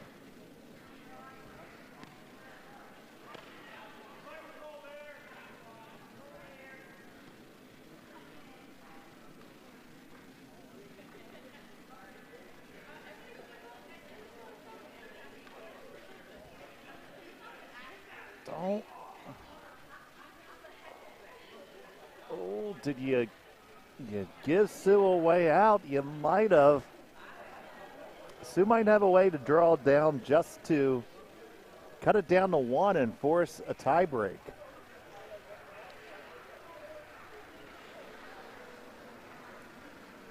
Rosie would have gladly taken that stone 15 feet lighter. So now it's a matter of just getting down in line second shot, and we'll be throwing a skip rock tie break.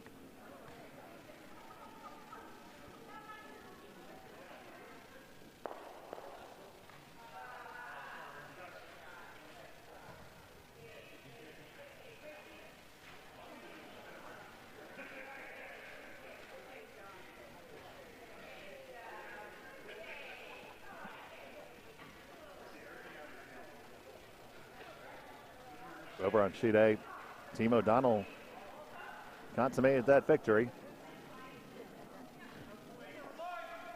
over Steve Johnson.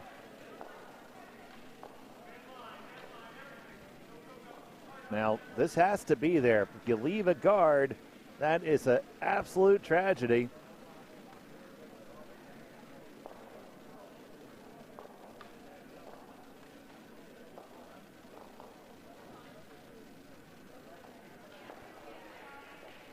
Now another opportunity to put a guard up. And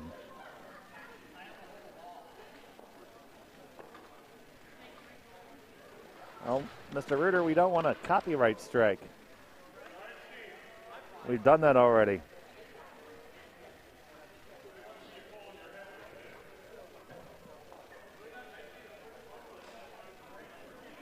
We might play Fanatic Goes to Paris or the Phillies Yearbook.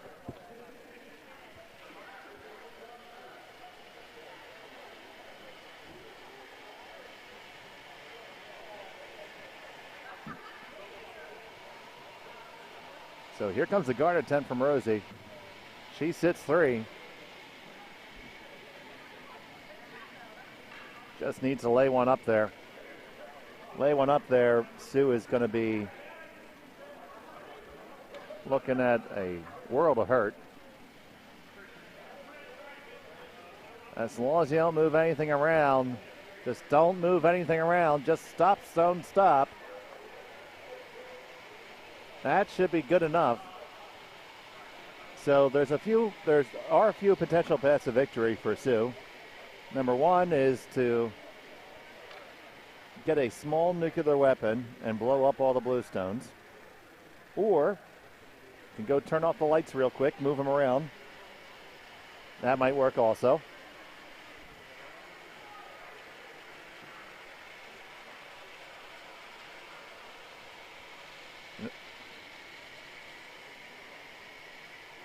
So but in all seriousness, what she's really going to try to do is the absolute hero draw around the outside, around the outside, around the outside.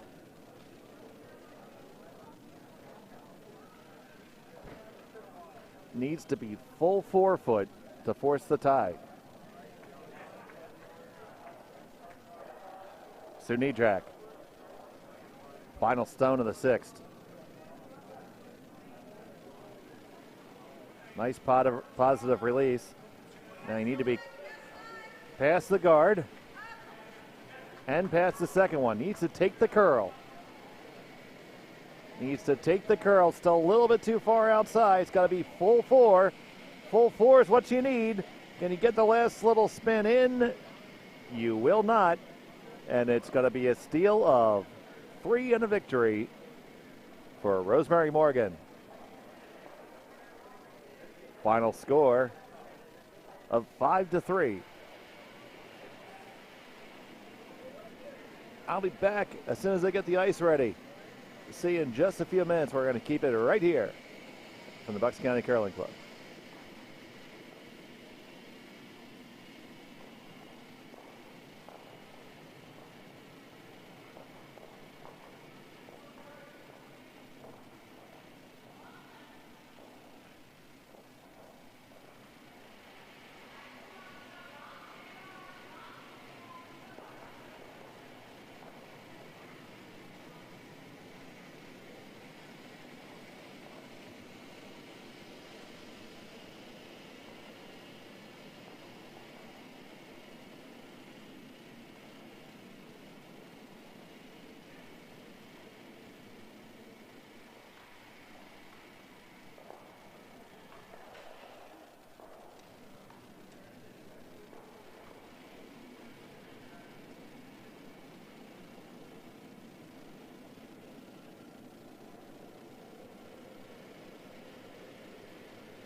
And welcome back to the Bucks County Curling Club. It's the 2026 Golden Magnet Bonspiel. We have this opening round matchup between Tim Fagan versus Kevin Stayer.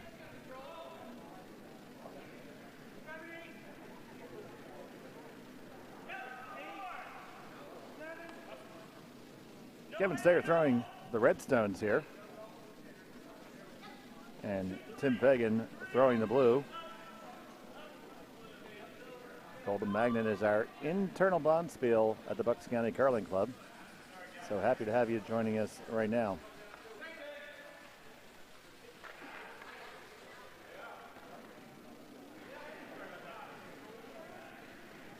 Now in the hack for Team Fagan is Graham Jackson. Team Stayer won the toss. They have the hammer. That's the last shot advantage here in the second end. First end, rather.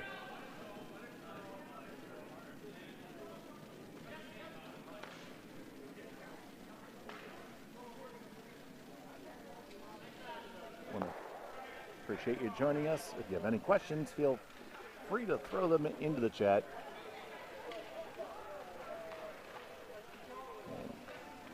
My name is Dave Schmel. Feel free to make fun of me.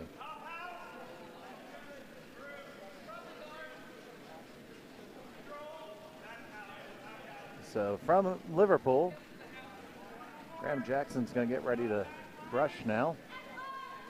This stone from James McCullough is going to go through the rings. It is Kevin Stayer. Line shot rack undercover. Yes, Lindsay Poseel, who is throwing second. This team playing three-handed. We had a slightly uneven number of entrants.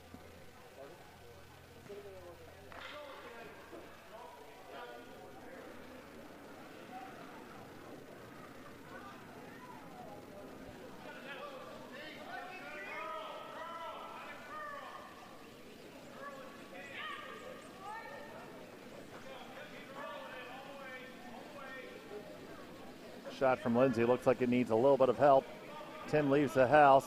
All three of them brushing now. Can they drag it there? They got it really, really close. It is second stone.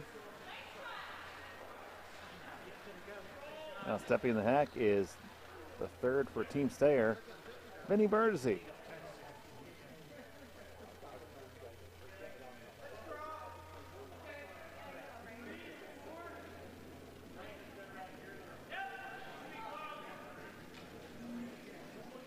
Stayer asked for the sweep right off the jump. It says tight to the guard.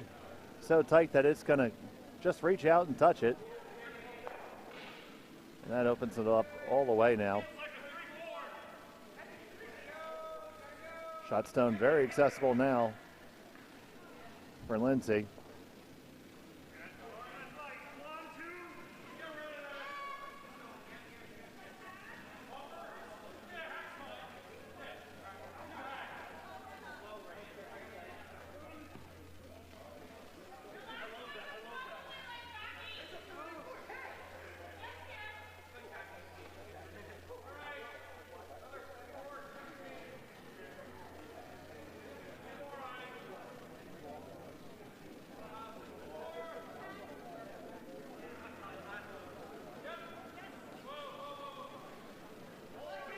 So this one needs to curl off the hands of Lindsay. It's looking pretty good. It tracks in nicely and rolls to their bevy of stones. Team Fagan lies 4. Now all but one are behind the tee line.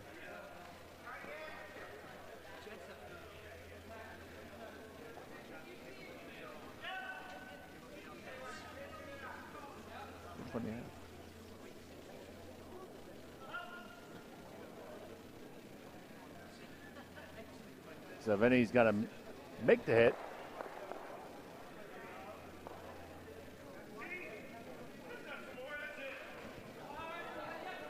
And I'm joined by my good friend Ken. How you doing, Ken? I'm good, Dave. How are you doing today? Doing very well, very well.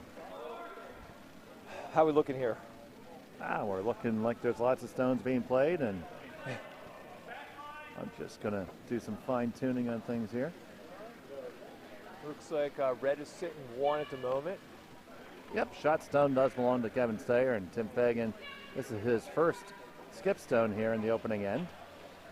He's got all those ones in the back, but like a snarky woman from Delaware County once told me, they never get closer.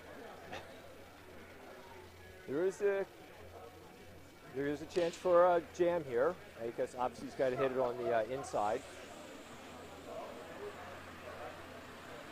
So on the way from Tim Fagan.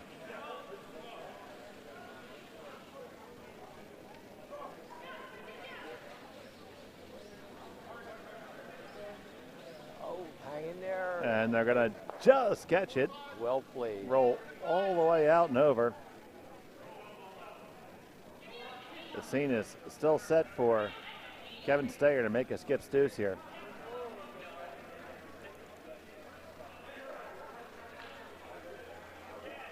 Looks like he's going to probably try to hide behind those guards. Yep. For that draw on the intern side. Now by intern for a right-hander, that's a clockwise rotation on the stones. That's going to make it, as you see him, as you're looking at the house, curl from the left to the right.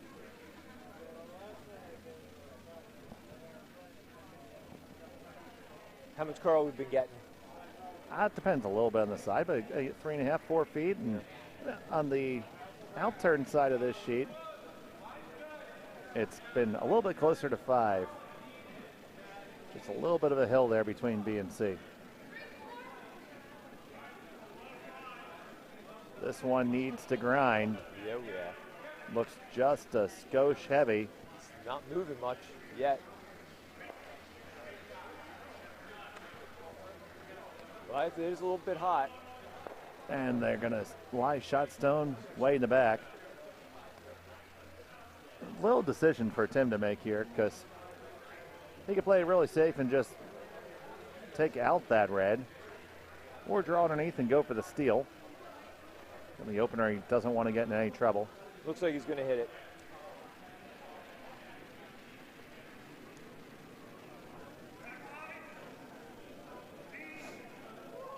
I think it's the right play here. Force Kevin to 1. First end. Get the hammer.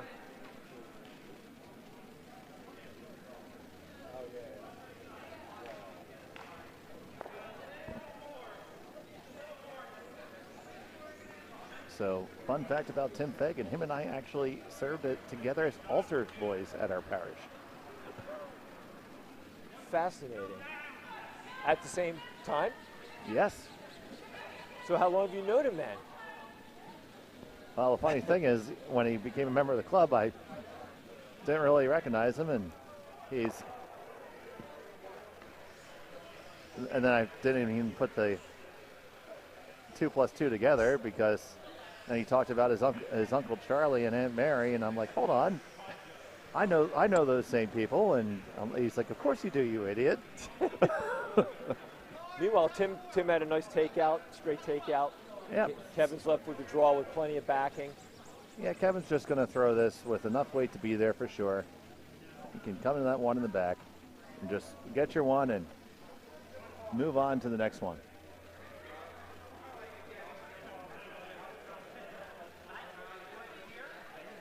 Final stone of the opening end, Kevin Stayer facing 3, trying to get his one.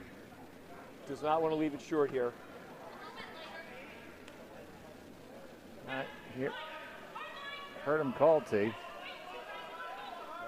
They stop sweeping. Oh, there they go. Line looks pretty good. It's going to come right to the one in the back.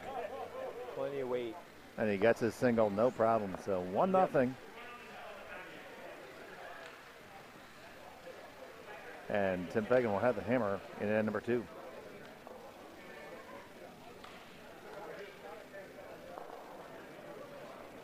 Got 4 games going on here, though. This is our last opening draw.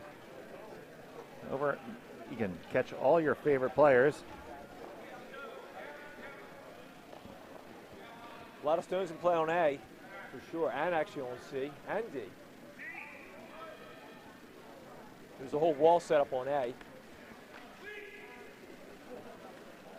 Yeah, over on sheet A, it is Jeff Gelman facing Mary Fannin. We have Paul Gibson versus Julie Jadlowski on sheet C. And it's Bill Reuter versus Kevin Captain Draw Brady.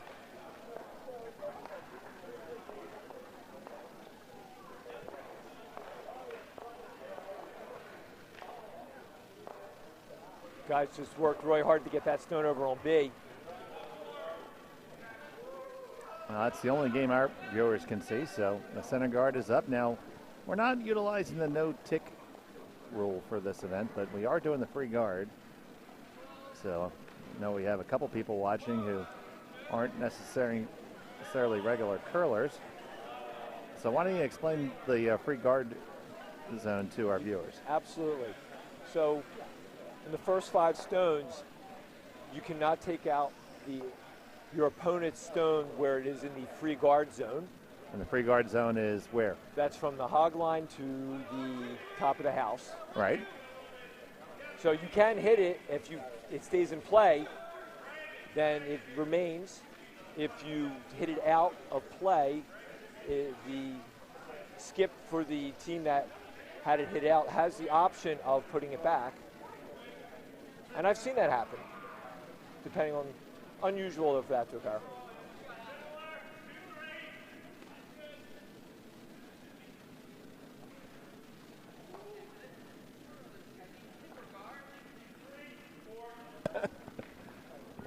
And so here comes the guard around the center. And down to the top 4s. Nice shot there by Megan Milligan. Right behind the guard.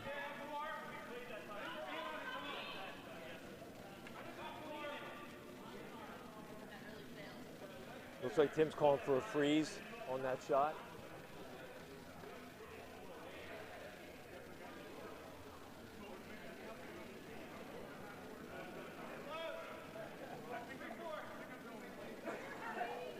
Yeah, so shout out to Tony A watching with us. Yeah, so of course then I connected that the other connections that I have to the Fagan family, and I'm like, oh wow, so now every time I see him, I'm like, hey, cousin Tim.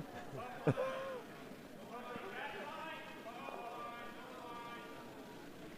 it turns out, we are in many of the same places at the same time. And about 10 or 12, 15 years in between. Small world, Dave. It is a very small world. Everybody's, I think one of the biggest things that you look in, I think about when you think about that is when you're on a cruise ship and they say, go ahead, do karaoke. You'll never see any of these people again. Bull. Bull.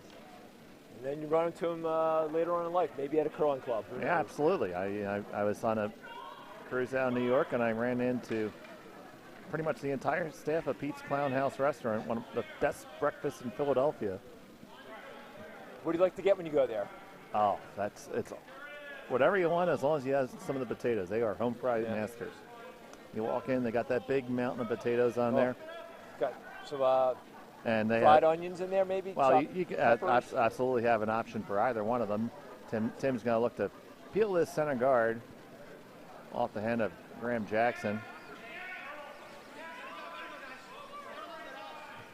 Graham Jackson, not necessarily a big fan of the whole craft beer movement.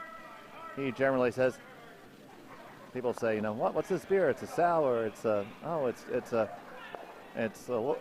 a pumpkin beer. And Graham's response is, I prefer great beer flavored beer.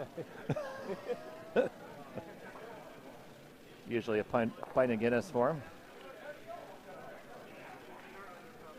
Now on that shot, it looks like I don't believe that Graham wanted to push the opposition. Oh no, stone that was about the worst thing that could have. That's the worst thing that could have happened.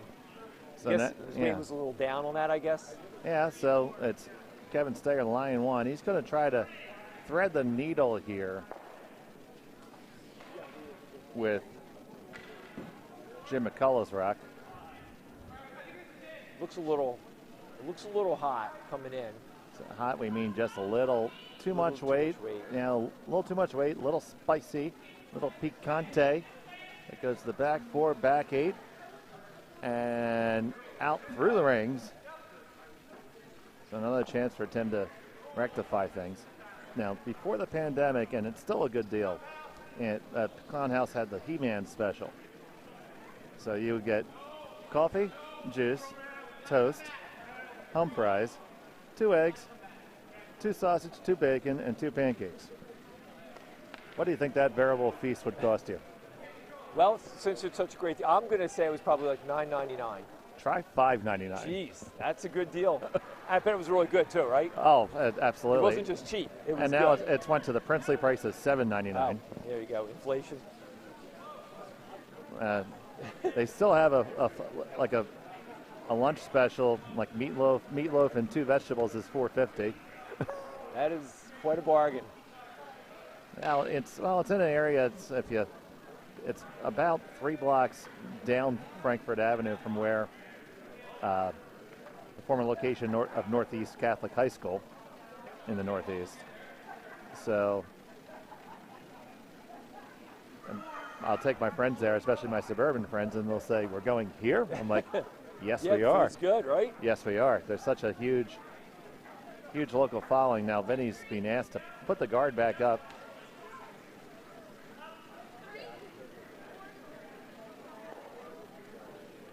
It's going to take the curl just about here. Weight looks pretty good. And that's going to be pretty much 12. pretty much perfect line. Top 12. Yeah. Good stone out of Vinny. Now, and they're Christmas treed up. And what we mean is there's a little offset a little bit further towards the outside. It makes making a double or triple really hard. Angle is probably there to triple off all 3 of those reds, but getting 2 would be ideal.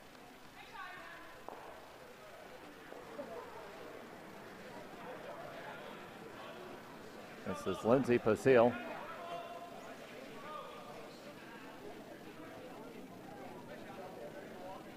Looks like it's just going to go right past. Whoa. Just a straight Wow. peel, yep. Needs to come up, overbrush that just a skosh. It opens it up, though. And we're in shampoo curling right now. Lather, rinse, and repeat. Just put it right back up. Yep.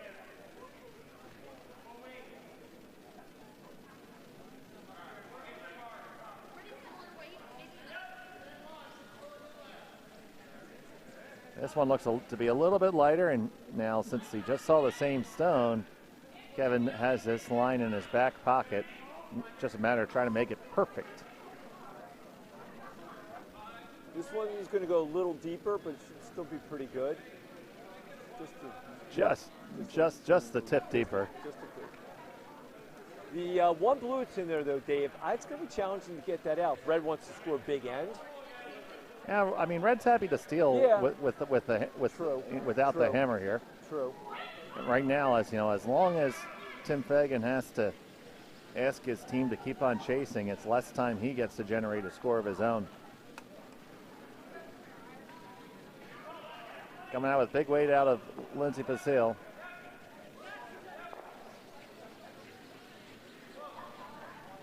This one looks like it's going to run back and hit the other Reds. 1, 2. Rattle around just a bit. That was a double. It was indeed a double, and it does open it up. So Kevin is faced with a choice here. He can throw the guard, or that's the second option. He could play the top 4 foot. You could also put one up there. Yet there's a 4th option, Kenny, and I think you could throw down weight and just come on down and pick out the blue and lie 3. Looks like that looks very guard-ish ice. I think he wants to just guard the shot stone on the back of the 4 foot. That's what I would think. Again, I don't think he wants to be greedy here. He does not have hammer. I agree.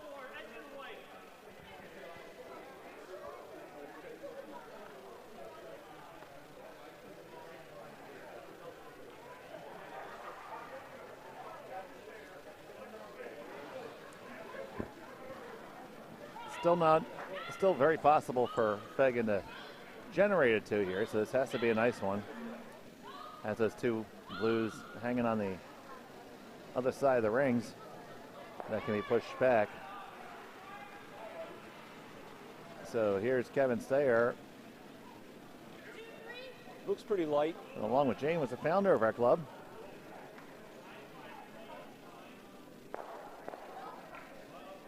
This is going to over curl. Oh, yeah. Don't ever want to touch this one. Might get lucky, a little wick. It's going to over curl. He's going to push the blue up a little bit. Nah, it didn't quite get there. Just a hair short. Okay. This is Tim's first shot. Mm-hmm. So I would, yeah, so this is just going to be pretty well straightforward and lined up as a hit. Tim Fegan has been playing, this is his 7th year, I believe, or 7th. 7th year. He's a year ahead of me. I think he's going to I think he would love to flop underneath either side, because if he just hits a straight nose hit, then Kevin could just sit on him. Yeah, a little roll. Not the easiest sit because of just where those higher up stones are, but definitely there.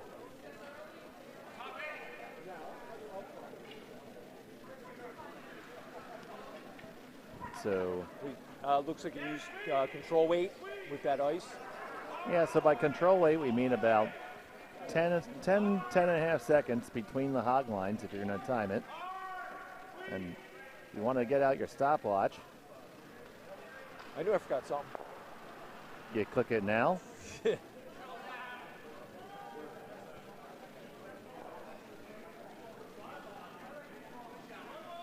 And now again. This one needs to curl. Oh, I didn't even know you could do that. And he hit his own out.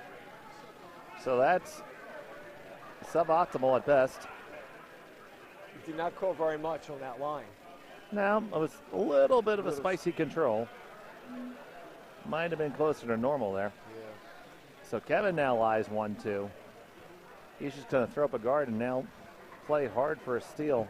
I would be tempted to come into the 8-foot and lie 3. Be more than tempted. That's what I would do. Yeah. Even if you sat in the top 12 and now counted the other two blues, that would still work as well. Yep. Just want to make it really tough on Fegan to get on the board.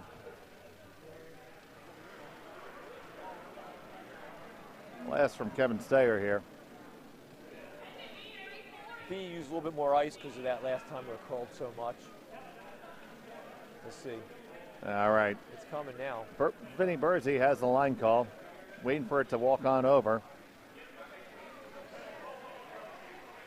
Easy now, just let it settle in, and you can hang that in the Louvre. It's picture perfect. So what's available for Chris here? I mean, you could throw. What do you think, Ken? Well, I mean, Tim could play it safe. There is a double there, but he's only going to get one out of it if he hits it out. He could try a straight draw, but it's going to be tricky. I think he might try to draw because he has the one stone on the back 4-foot. And even if you over curl just a skosh, you could probably wick in off that high one and get your one that way. Yeah, I think that's the call here. So Lindsay has the broom down for skipper Tim Fegan. He's reached the finals of the Francis Dykes Bonspiel, the 5 and under men's event.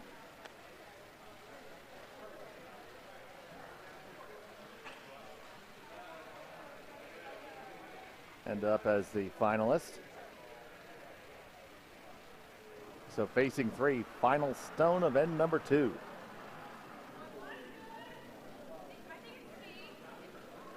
Jill thinks it's about T-weight. Graham thinks it's a skosh hotter than that. It looks a little heavier than that. Let's see how it goes. Might need the top one to help. Might need the top one. Can you wick off the top one? No, past them both. Oh, not a good result for Somebody call the Eagles and sign them up because that was a perfect field goal. Oy, that's a steal of 3 and a 4-stone lead now for Kevin Stayer. So in a 6N game, it's played a little, I would say, a little different than an 8M game because you don't want to get too far behind. It gets late early. Yes, it does. It's the best way to put it, I would say. Now you look at so an experience of going to the Clown House as they get themselves set. You walk in and there's a little 6-person counter. There's at least 5 people working behind the line getting things ready. 2 people taking takeout orders. They don't actually do any of the order delivery services. There's just some people who hang around and run the orders. And they keep the $1 or $1.50 delivery fee. I'll circle back to that later. Okay. Then you walk into the little dining room, and it's kind of like the United Nations. So you got a couple cops sitting over here, a few folks who are clearly drug dealers, have a couple ladies of the evening and their manager. Family-friendly show, Dave, right? Oh, and then me sitting there reading my newspaper, and nobody cares about anything other than having good home price. Yeah. Sounds like a winner to me. Yeah, it's all about the good food, Dave. Doesn't matter where. So I was standing in line to pay because it's, this is clearly a cash joint, and they have the lottery. They sell a lot of lottery, and you can confirm nor deny that they have the other form of the lottery. I bet there's probably even an ATM nearby. No, I'm sure. Well, it's probably it'd have to be inside where that is.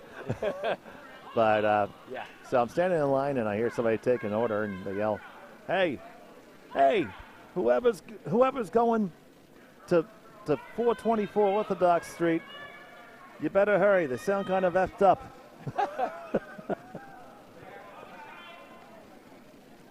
If that's not Philadelphia, Ken, I don't know what is. That and Scrapple. And of course they have that there too. So the center guard goes up for Kevin Stayer. There's a very corner guard for Fagan. And this come around. That's going to go a little deep. Comes around and back. All the way back. That's a Marv Albert.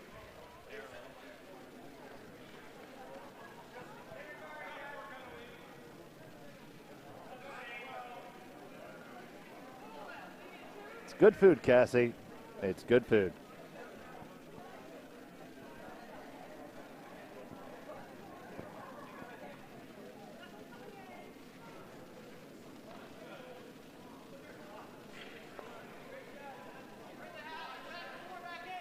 Now, here comes Jill Cardamone.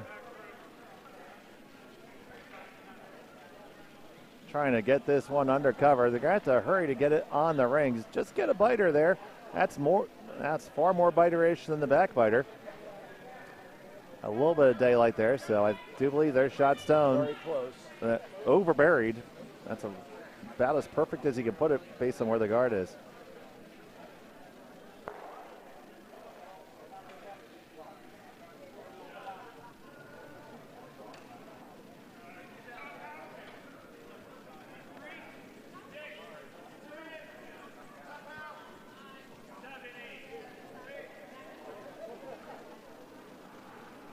Jim McCullough with one that's just a little spicy, but if it comes down to theirs in the back, it will outcount the Fagan stone.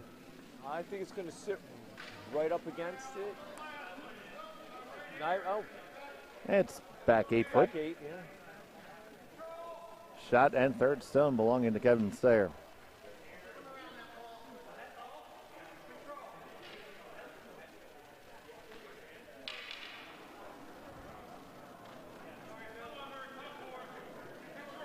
The heckle bench is in use.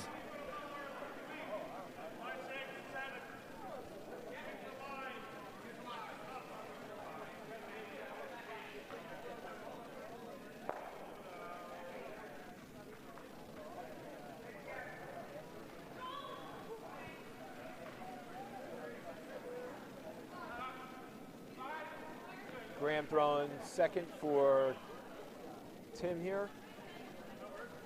That's got a curl. Well, on this sheet right about here, it takes a left turn in Albuquerque, and watch it come on over. love the Bugs Bunny reference. One of my favorite shows growing up. They walked all the way over. It's there right in front of the tee line. And just where it is, edge on edge, can hit it, but it's very jammable. Oh, yeah. So McCullough will take this on. Looks like he's calling for like hack weight. Yeah, nice easy weight. Yeah. That looks a little bit tight. It's going to be close. A little narrow. It runs a little bit straighter as he's in the middle of the sheet here. Looking pretty good. Can they avoid the jam? They ticked it a little bit on the way by. They still lie 1-2. Still a good result for Red. Oh, fantastic. Yep, still a very good outcome. With Red being up 4-0, I like the strategy of putting more stones in there, making it a challenge for Tim to remove them to score multiples, which is what he would like to do at this point. Well, true, but it's important though to keep them in front of the tee line, because if they're shrapnel in the back, doesn't necessarily help. Graham Jackson taking on the out turn hit here. On it right away. Lindsay and CrossFit Jill.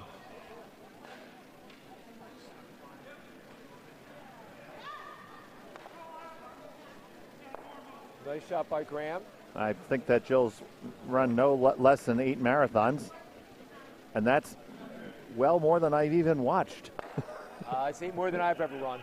No, more than I even watched. Watched, yes, more than I've watched.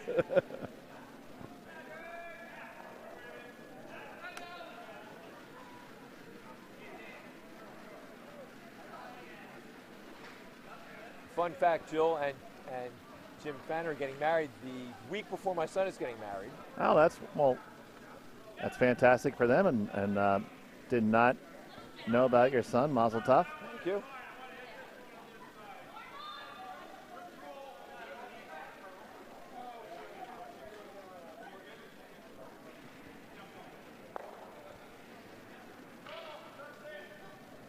Just peeled off the guard. Still shot stone sitting there for Tim Fagan.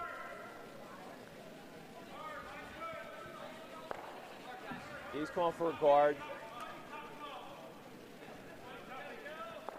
See, I'm not in love with that shot, Ken. And no. What would you call here, Dave? I would probably try to draw a second shot against the red on the right. Okay. So like freeze up against it? Freeze up against or even from behind it. If you separate them here in the rings, you don't want to leave any opportunity for a double. Spreading the stones, because Kevin can't ignore the stone in the center. Right. I mean, it's wide open right now. And if you just trade hits, go back and forth, Tim's got his 2 and he's back in the game. But you leave it here, Vinny's going to get at least one crack at it. Although it's a little bit light, so it is indeed a guard from Lindsay. But, if there's one guy in this club I don't want to leave this shot for, it's Vinny Bursey. Vinny Bursey, the king of the last stone draw, and you're basically asking him to put it on the pin.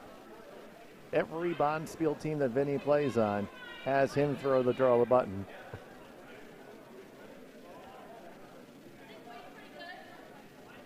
So it's out there. Now, it needs to catch that hill, put it blinker on.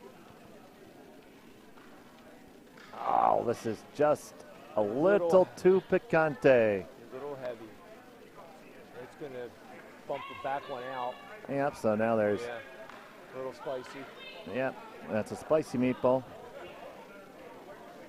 Now Tim can thread the needle in there.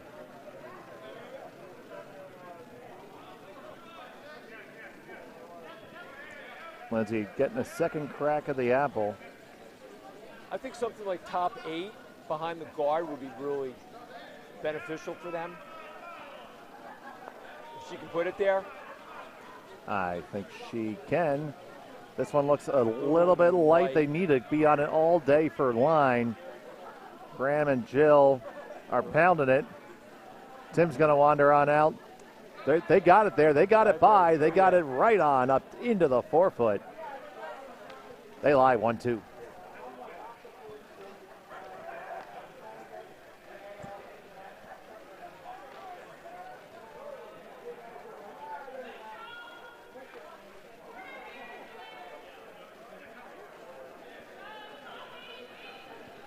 So it looks like Kevin's going to. Looks like he's going to draw with that ice. A draw being a shot that just comes on and settles down. He's going to try to draw tap it just a little bit. What do you think about? It looks like there could be a double there. It's there. You have to just You have to get probably past it's the guard's not as in play as you really think, because you're going to make it over the top of the one Right. in the back. So you just have to hit a half a rock. You'd have it all day. Looks like he's opting for the draw down to it as opposed to hitting it. Well, up by 3. True. If he can just juggle him back a little bit and cut down the size of the scoring area, he'll protect that lead and flop the hammer to him in the even ends. Looks like he's just going to tap it back. Yeah, that's right in there. It's Okay. also very threatening. And it's a little bit further out. Now the angle is not favorable for both those Blues to go right now.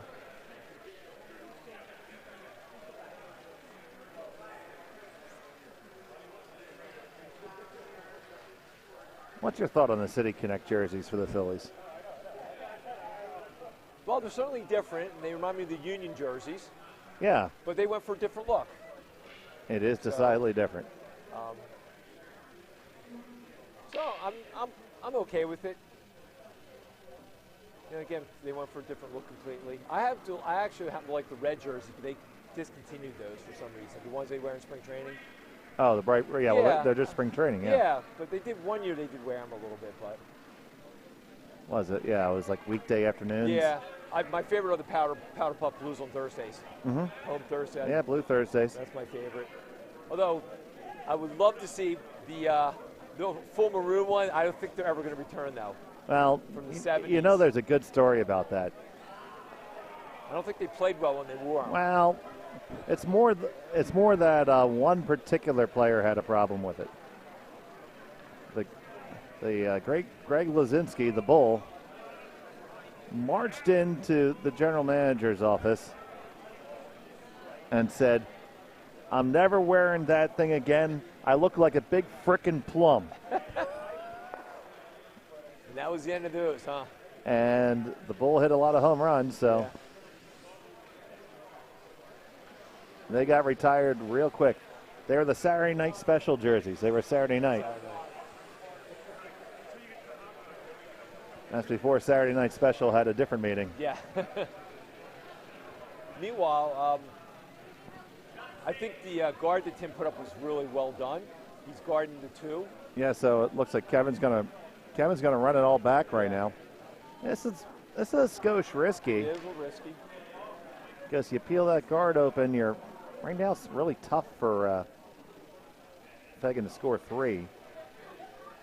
This could go really well or somewhat poorly. Final stone for Kevin Stayer. This one is outside. Oh, yeah. Needs to curl quite a bit. Gonna get up there, not far enough. So now it'll be a draw to the full 4-foot for Tim Fagan. Has to draw to the outside of the 4-foot. Can't really afford to touch Kevin's rock.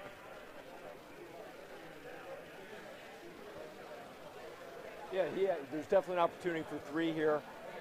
I think the conservative thing would be to stay wide. Worst case scenario, he still gets 2. He does not want to tap the red. I think he's discussing that with Lindsay. Yep. I think she's giving a lot of ice. It should be. The most, if you're really, really, really worried about that, you could actually play off of Kevin's red. You could, yeah. They won on the 12-foot. Could tick off that. That's probably I would guess his plan B if he's wide. That had to be pretty darn wide. Yeah. I mean, that would require the placards, the flags, and an escort truck if it was that wide. I could not have said any better myself, Dave. That's exactly what I was thinking. Especially the placards. So he's got two in his pocket. Final stone of end number 3. Tim Fagan, Jackson, and Cardamone on the brush.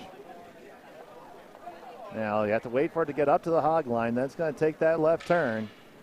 Just don't want to let it go too far. If it's light, it's going to be dangerously close to Kevin Stone. And it is going to overcurl. It's going to touch Kevin Stone.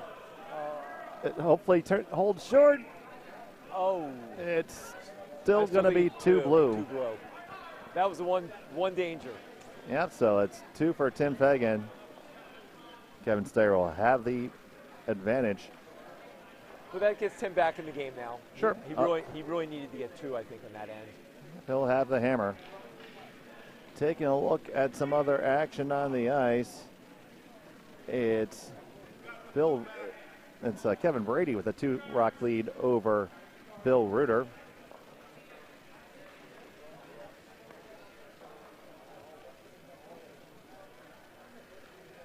Paul Gibson has the early advantage over New Dave Abramson.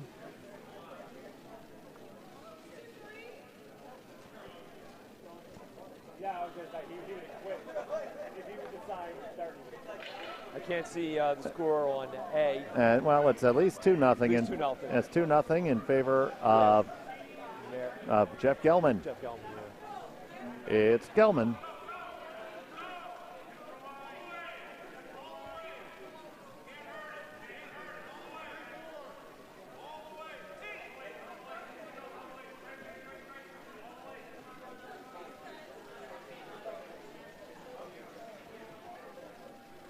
And with the hammer there, Paul Gibson just scored 3, so he has extended his lead to 6-1 over Dave Abramson.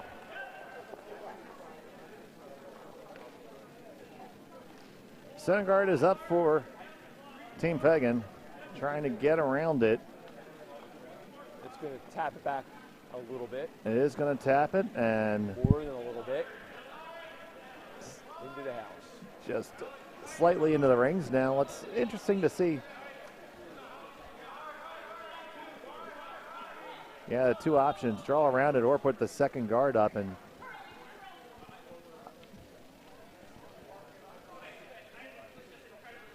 I kind of like the second guard, Ken. Yeah, I was thinking that, but I think Tim wants. Is it also possible he could have Jill raising the one that's just touching the 12-foot? True, and that would leave you a guard as well. Right.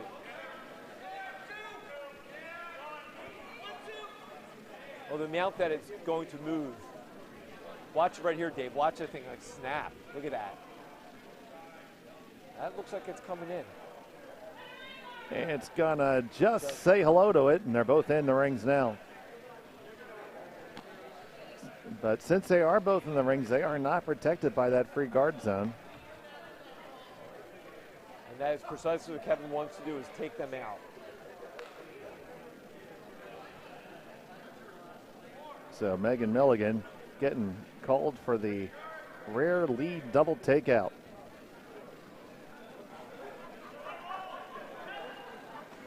And Kevin's going to go right to plan B. It's a little bit outside. He's going to try to run his own back. Can they hold the line and line it up? And they take it, run it back. Okay. And that works. They made some chicken salad out of that.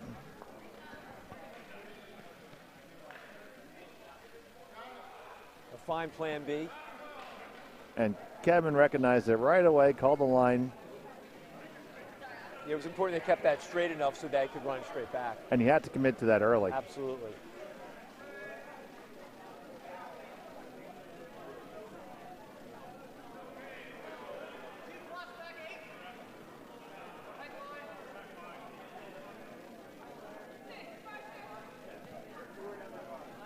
So Graham Jackson asking to draw around the outside here. It's already moving. Oh, that one looks like it picked something up. Yeah. It's already lost handle. Oh, it just reversed back. Little S-turn. And it's a good reason why we do put handle on rocks, because if not, you get a knuckleball like that. One of my favorite things to do after one of that is tell the next guy in the hack, follow that down.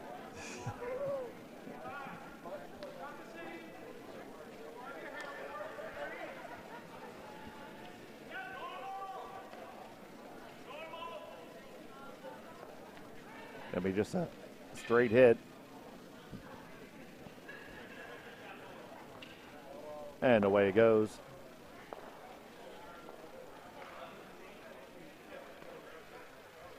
So, like, as we mentioned earlier, Ken, gets late early.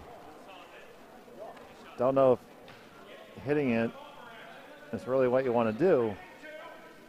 You're going to set up a guard a little bit off to the side. You could just kind of commit to saying that the rocks in play are the ones that you're using. But you make this, well, you're not going to be in the house, but you got something that might be raisable later.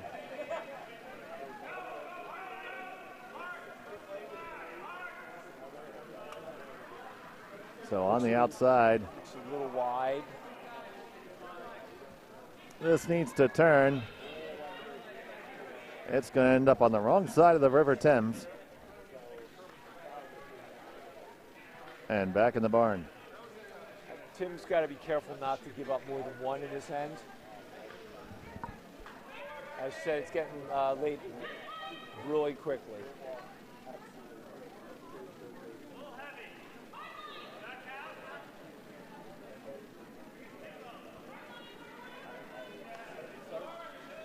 This one has plenty of mustard. Moving to plan B, just going to raise the one up. Raise it up, raise it under. That's one way to do it, kids. Yeah. I like the strategy of putting stones up top for Kevin. Make it really hard for Tim to score too many. Well, controlling the front of the rings is really what it's all about. Oh, yeah. Person who controls the front is in control of the game. So Tim wants to hit. See, I like the idea of actually coming down and freezing on the stone on the 8-foot. Yeah, I would really think that you need to draw around.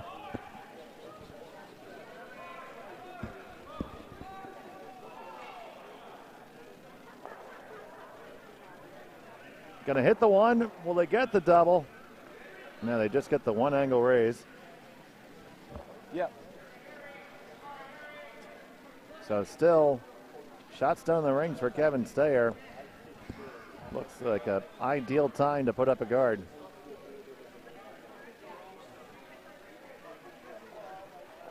He's still thinking about it. The one danger if he tries to come in, if he goes too deep, it gives something for Tim to sit on. So. And throwing the guard invites Tim to throw on the other turn and just come around it all. Because he still does have the whole 4-foot, and with 4 rocks remaining in the end,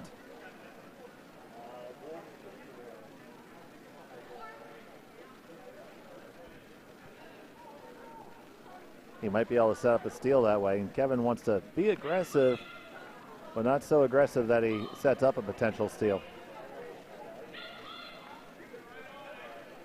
So this is the old philosophy of the best guard is another one in the rings.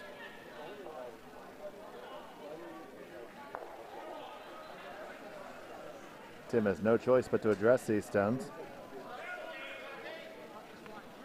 I think they're locked. They're not quite locked. No. Now plenty of room to make the double. Yeah. But you need a hit on the center line side about half a stone.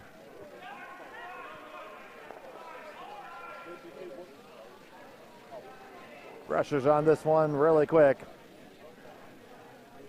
Gonna get 1 and 2. Nice shot by Double Lindsay. takeout for Lindsay Pasile. Right, nicely done.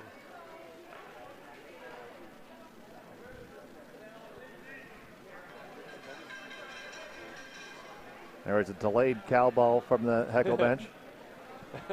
Pretzel Tom was right there. I think Kevin wants Vinny to curl behind the stone. Behind their own stone. Yep, come underneath the guard. And try to still generate their deuce that way. There's no cover that's really beneficial to Tim Fagan right now.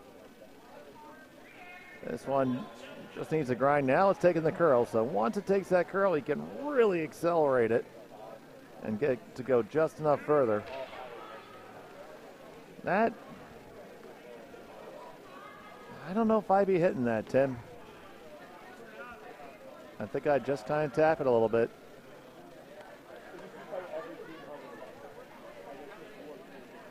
Like I said, gets late early. If you leave an open house, which if you hit this, you're trending in that direction. Now Kevin could trend right back to saying, okay, well, I'm okay with the blank end. Yeah. I'll hold on to the hammer. So it can be just a skosh dangerous. Yeah, he's definitely hitting that. I think the plan would be to hit it and then roll under cover. But it's a tricky shot because if he's sticking out at all, Kevin can easily hit him if that's his plan. Because then he could definitely do a blank. Mm-hmm. That would leave him hammer in the fifth. So we'll see what happens. If Tim makes a perfect shot, then it works. That is narrow. That is going to be on the guard. They're working to hold it, to hold it. It's going to be on the guard. Now, can they roll it underneath cover? It's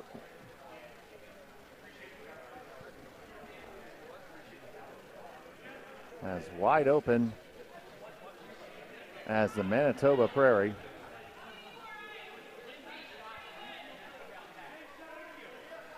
You know, Ken, if your dog runs away in Manitoba, you can watch it for a week. That is really good to know. It's just so flippin' flat. Never been to Manitoba, but I have been to other Canadian provinces. I wouldn't say Manitoba is necessarily in the top three.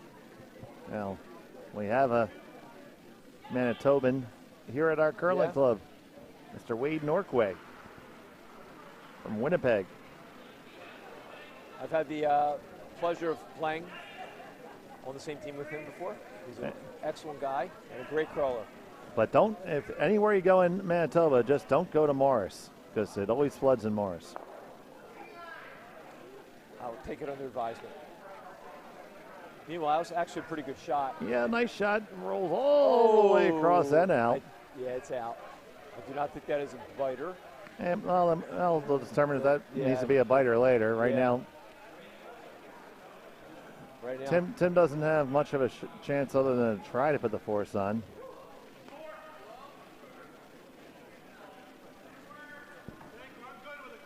Ideal if he's able to roll underneath the guard into the 4 foot, that would be his best chance to score and steal. But then Kevin will be left with an open draw anyway.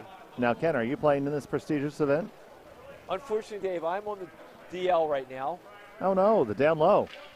Yeah, I unfortunately have a compression fracture in my L3. Okay. I've not been able to play for 6 weeks. Otherwise, I would be in this prestigious event, which I absolutely love. But I came out tonight to see all my friends. Well, best of luck with that. Thank you. Yeah, I still need some more time. We're all here for you. I appreciate that. Yeah, it's I broadcast curling. I do casino theme parties. I'm a travel agent, and I also do some back surgery on the side. Well, I'm hoping to avoid surgery. That is the goal. Okay, so here's an interesting question. So Kevin now has the opportunity to blank or try to get one. Well, if you know it's off the rings, I just throw it right through the rings and blank it.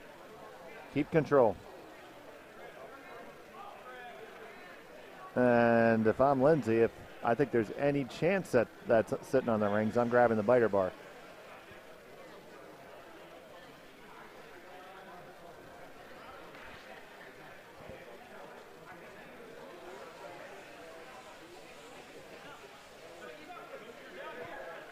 They're discussing it right now.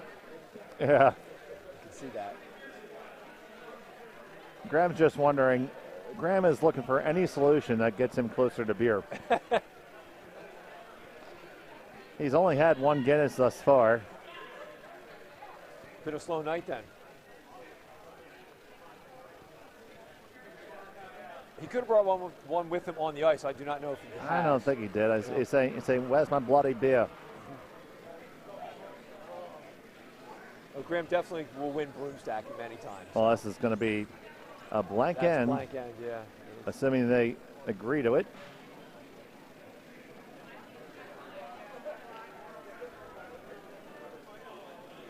And it is indeed a blank. Yep. So Kevin's going to hold on to the hammer, up by 2 in end number 5. The other ends are getting completed, the 4th end on the other games. We will get you caught up on them once we know the scores. You can check out each individual feed on our YouTube.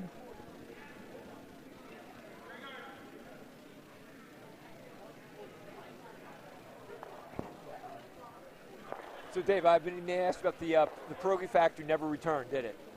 The who one? The Pierogi Factory in Northeast The Philly. Pierogi Factory did not return, no. They had No, excellent pierogies. They did. There's a couple other good spots, though. There's D&D Delicious Deli in Hatfield, Pennsylvania. That's very, very close to here.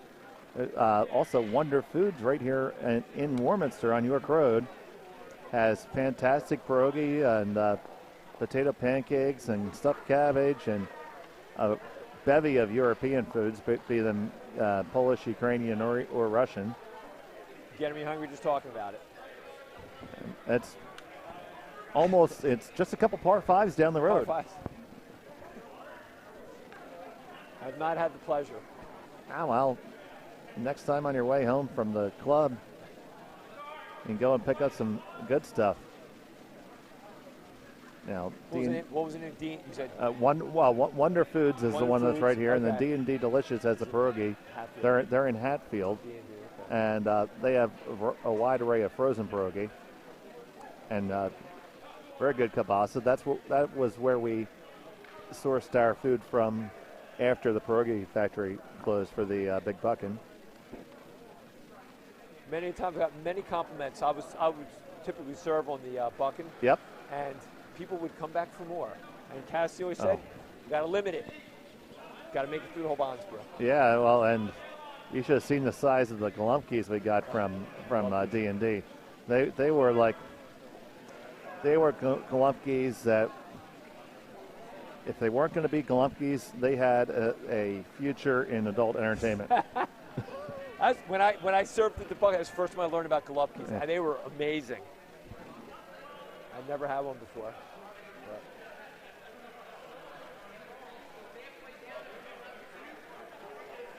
I think you made gluten-free as well. You put use a buckwheat and mushroom combination and use a mushroom gravy. I really actually love a mushroom and cabbage pierogi. Kapusta. This one is curling really, really hard. Looks like it's gonna just tick. Yeah, it takes the guard out into the open. Chance for Tim to lie more than one. Again, it's another one where that stone's not really hurting you too much. It could come to the 4 foot right now. Looks like Tim's opting to hit it out. Yep. Okay, now, if Graham is able to hit and roll underneath the 2 guards on the center line, that would be an excellent result for them. So it's down on the way from Graham Jackson.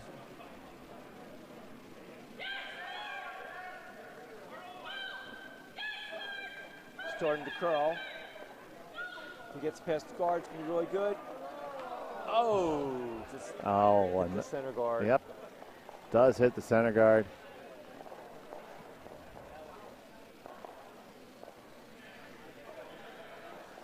So shot stone is belonging to Fagan, well under cover, so it wasn't the worst miss in the world because it did cover Shot Rock.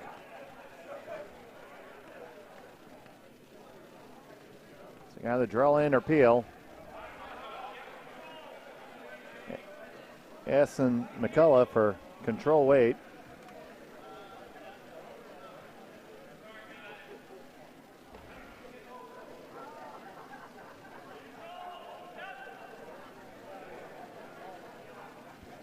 If he noses it, there would be a run back, but I don't think this is. Now he's going to have to guard. He's going to be on the guard. It is just going to get the guard, and like a gazelle, Vinny Burzy gets out of the way.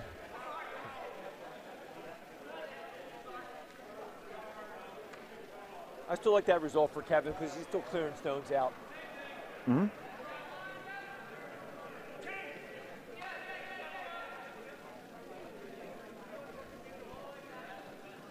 So Tim wants him to hit the stone. I'm not sure I like this call because even if he hits him out and noses it, Kevin has an open shot. Well, he doesn't. If you nose it, Kevin has an open shot at that. He still doesn't have a shot at Shot Rock. True. No, but I agree, Ken. It's hitting a stone that's relatively meaningless at the time. Now, with that being said, I think Graham made this one pretty darn good. Get under cover, take the big roll. Yeah. Oh, that had to go a little bit further because now that double is definitely there. Kevin's looks like he's gonna run the red back. The fourth end score updates. Kevin Brady had some thievery. He has a 3-stone lead over Bill Reuter. Here comes the run back. Oh, they get all three moving. Yeah. Great shot by James McCullough, who's only been curling a very short time. Impressive shot there. Yeah, I curled him on Sunday nights a couple years ago. I will be playing Sunday nights this session. I spent 6 years doing Sunday night. It was the original Bucks County Curling Club drill, 6 p.m. Sunday evening.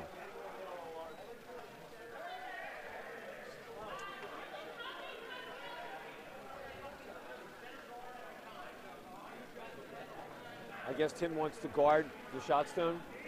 That's what it would appear to me. Yep.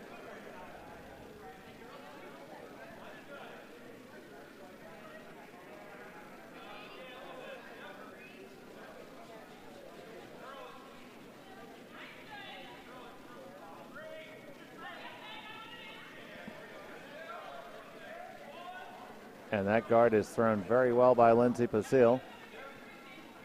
Very nice.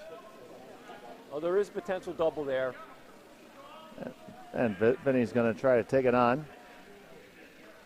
I think if he just noses it, I think he'll probably get it done. Nose is pretty close. Yeah.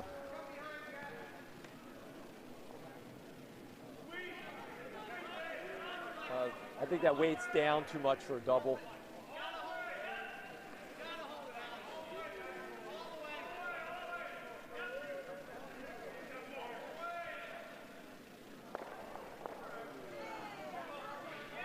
Okay, got the one. Nice shot by Vinny Burzy. Fagan is still there.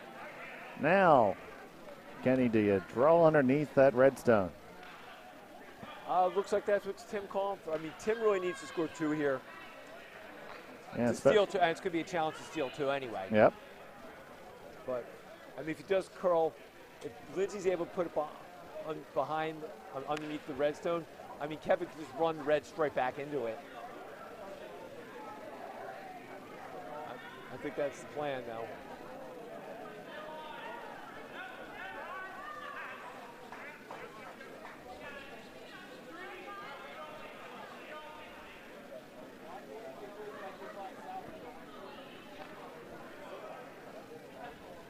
Line's pretty good. I think it's a little heavy, though. Let's see, this one gets under. It's going to. They line 1-2. Yep, but they're back of they're behind T line.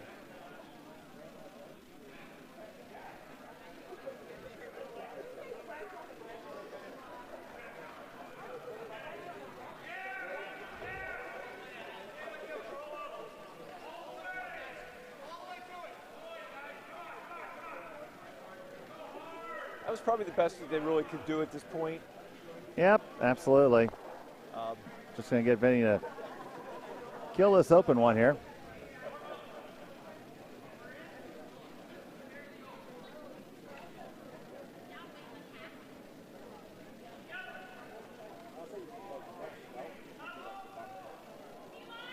Looks like it's just going to nose it. That's what it looks like. Going to get a hair of a roll, not too much. So now Tim's ideal shot here would be to hit that and flop underneath the other guard, I think. I would think so. Let me consult my magic 8-ball here. My sources say yes.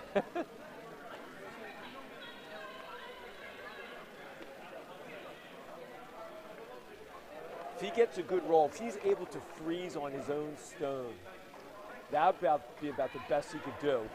Would be ideal. That said, it's not an easy shot. Meanwhile, your Phillies coughed up a 4-0 first inning lead to lose. They certainly did. Yeah.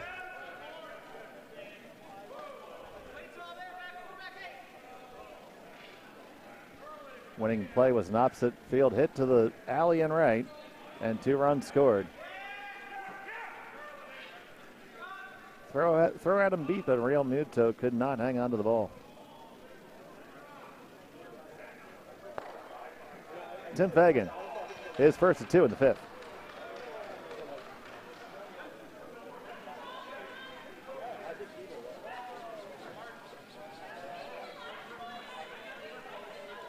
They can hold it. I like the line. They can hold it.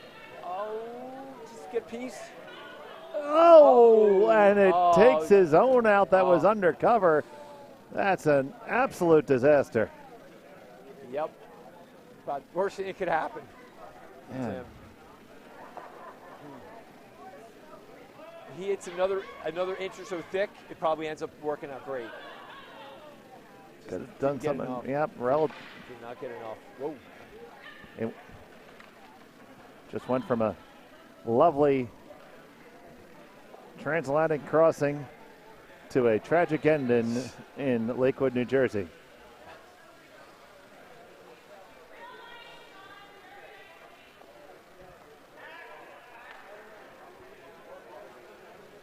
Oh, the humanity. Titanic-esque, maybe? I was thinking more Hindenburg. Hindenburg, okay. The Lakewood, yes.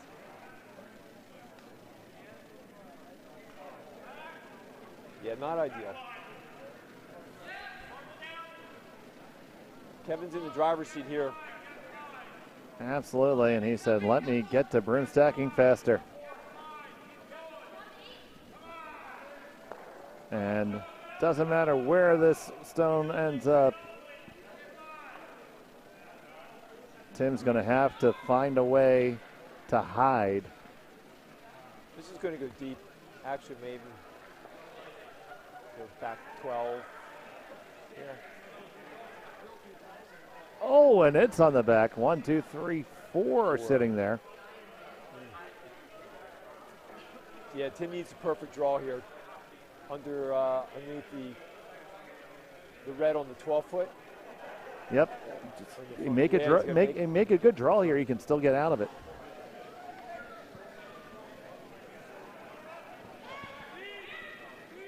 I think that's the call, though the ice could be. You look at where Lindsay has it, looks like he's hitting it, but I think he's drawing behind it. This has to be a draw. It has to be a draw. Hitting the stone does nothing. Option A is draw. Option B is draw. Option C. Draw. And Appendix F. Draw. There we go.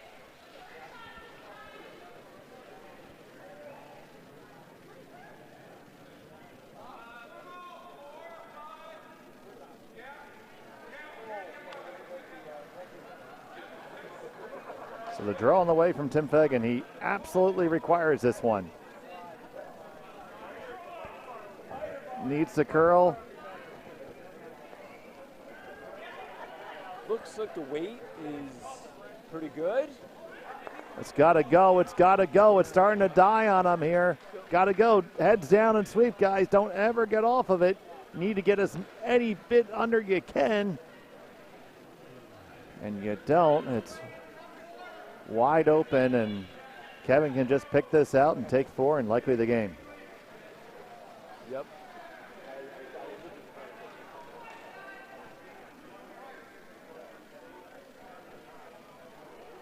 Another 6-7 inches over to the right. It's a great shot. Game of inches. 6-7. Oh, I was not going there, Rachel. Where's your mind at, girl? I had innocent intentions. I don't even know what that meant. My kids. Nobody knows what that I don't means. know. I think it means nothing. No, nobody knows what it means. Final stone of the 5th end. They're going really feverishly here, Dave. Kevin Steyer just need to get past the guard. You're looking brilliant. And brilliant indeed. 1, 2, 3, 4, and 5. That would be the end of that game. And that is the end of that game. It's a mid-full for Kevin Steyer, and the final score is 9-2.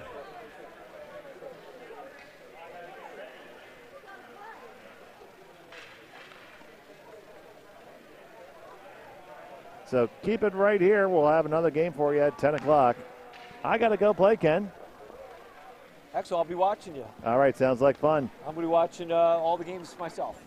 Fantastic. See you in about 20 minutes, guys.